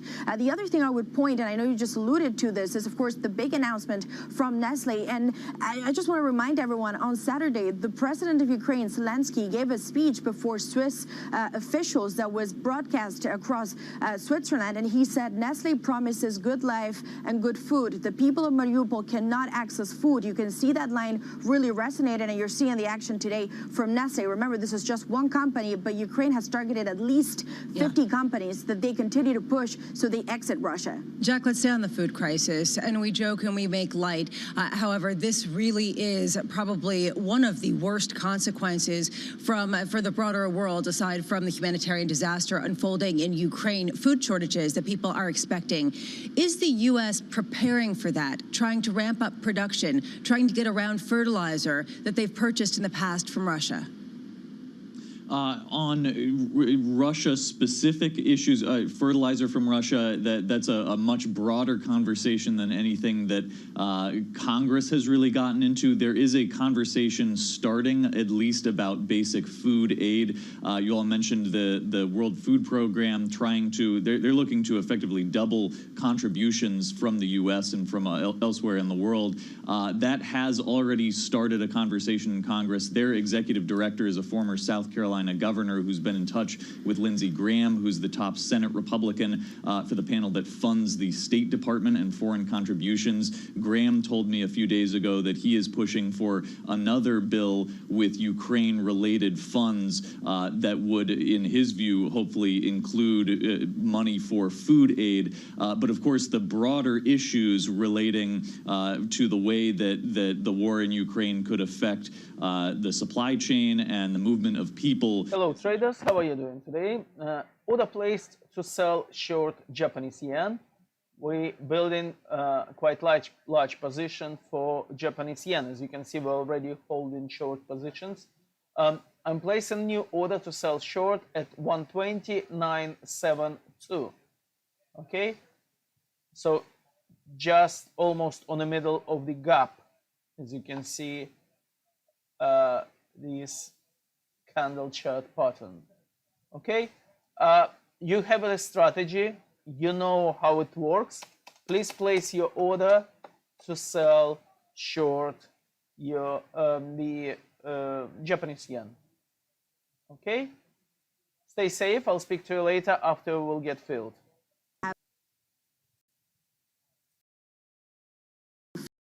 Also, because for the time being, there's on the agenda for April 1st a meeting between the European Union and China that is still supposed to take place unless it gets canceled from now until then. And you can imagine that for the U.S. delegation, it's very important to get the European nations to agree on A, China should not get involved on the military front here, and then 2, China should not help Russia to get away with sanctions. Remember, this goes back to the initial point that we mentioned. There is now almost an understanding here, and they've acknowledged that the mother of all sanctions is not as big or has not had the impact that they were expecting over the short term, and they really now want to focus on loopholes and also preventing any help to Russia to get away with this. Maria, thank you. In Brussels, important few days coming up. Jeff Fitzpatrick down in D.C., the President of the United States landing in Europe in a few hours' time, later on this evening.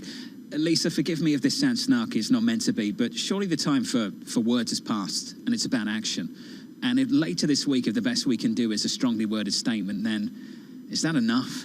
Later this week from NATO, a strongly worded statement about China, is that it? Enough for what? Enough to end the conflict? No.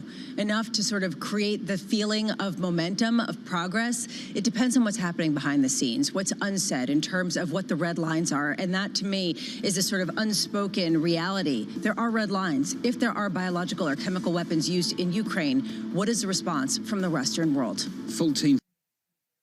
Okay, traders, as you can see, position open for Japanese yen. Short position 129.72. Well done, all of you guys who decided to trade Japanese yen. Stay with me and we will close this trade together. Or we will see, maybe we'll hedge position, but at the end of the day, we will make profit. This is what it's all about, day trading. Okay? I'll speak to you later, guys.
the Omicron variant and the latest wave have an impact on not only consumer trends, but your business? And do you expect the booster shots to make a difference? Yeah, booster shot will make a huge difference. I think it's been accelerated by the huge leadership of the current Prime Minister Kishida.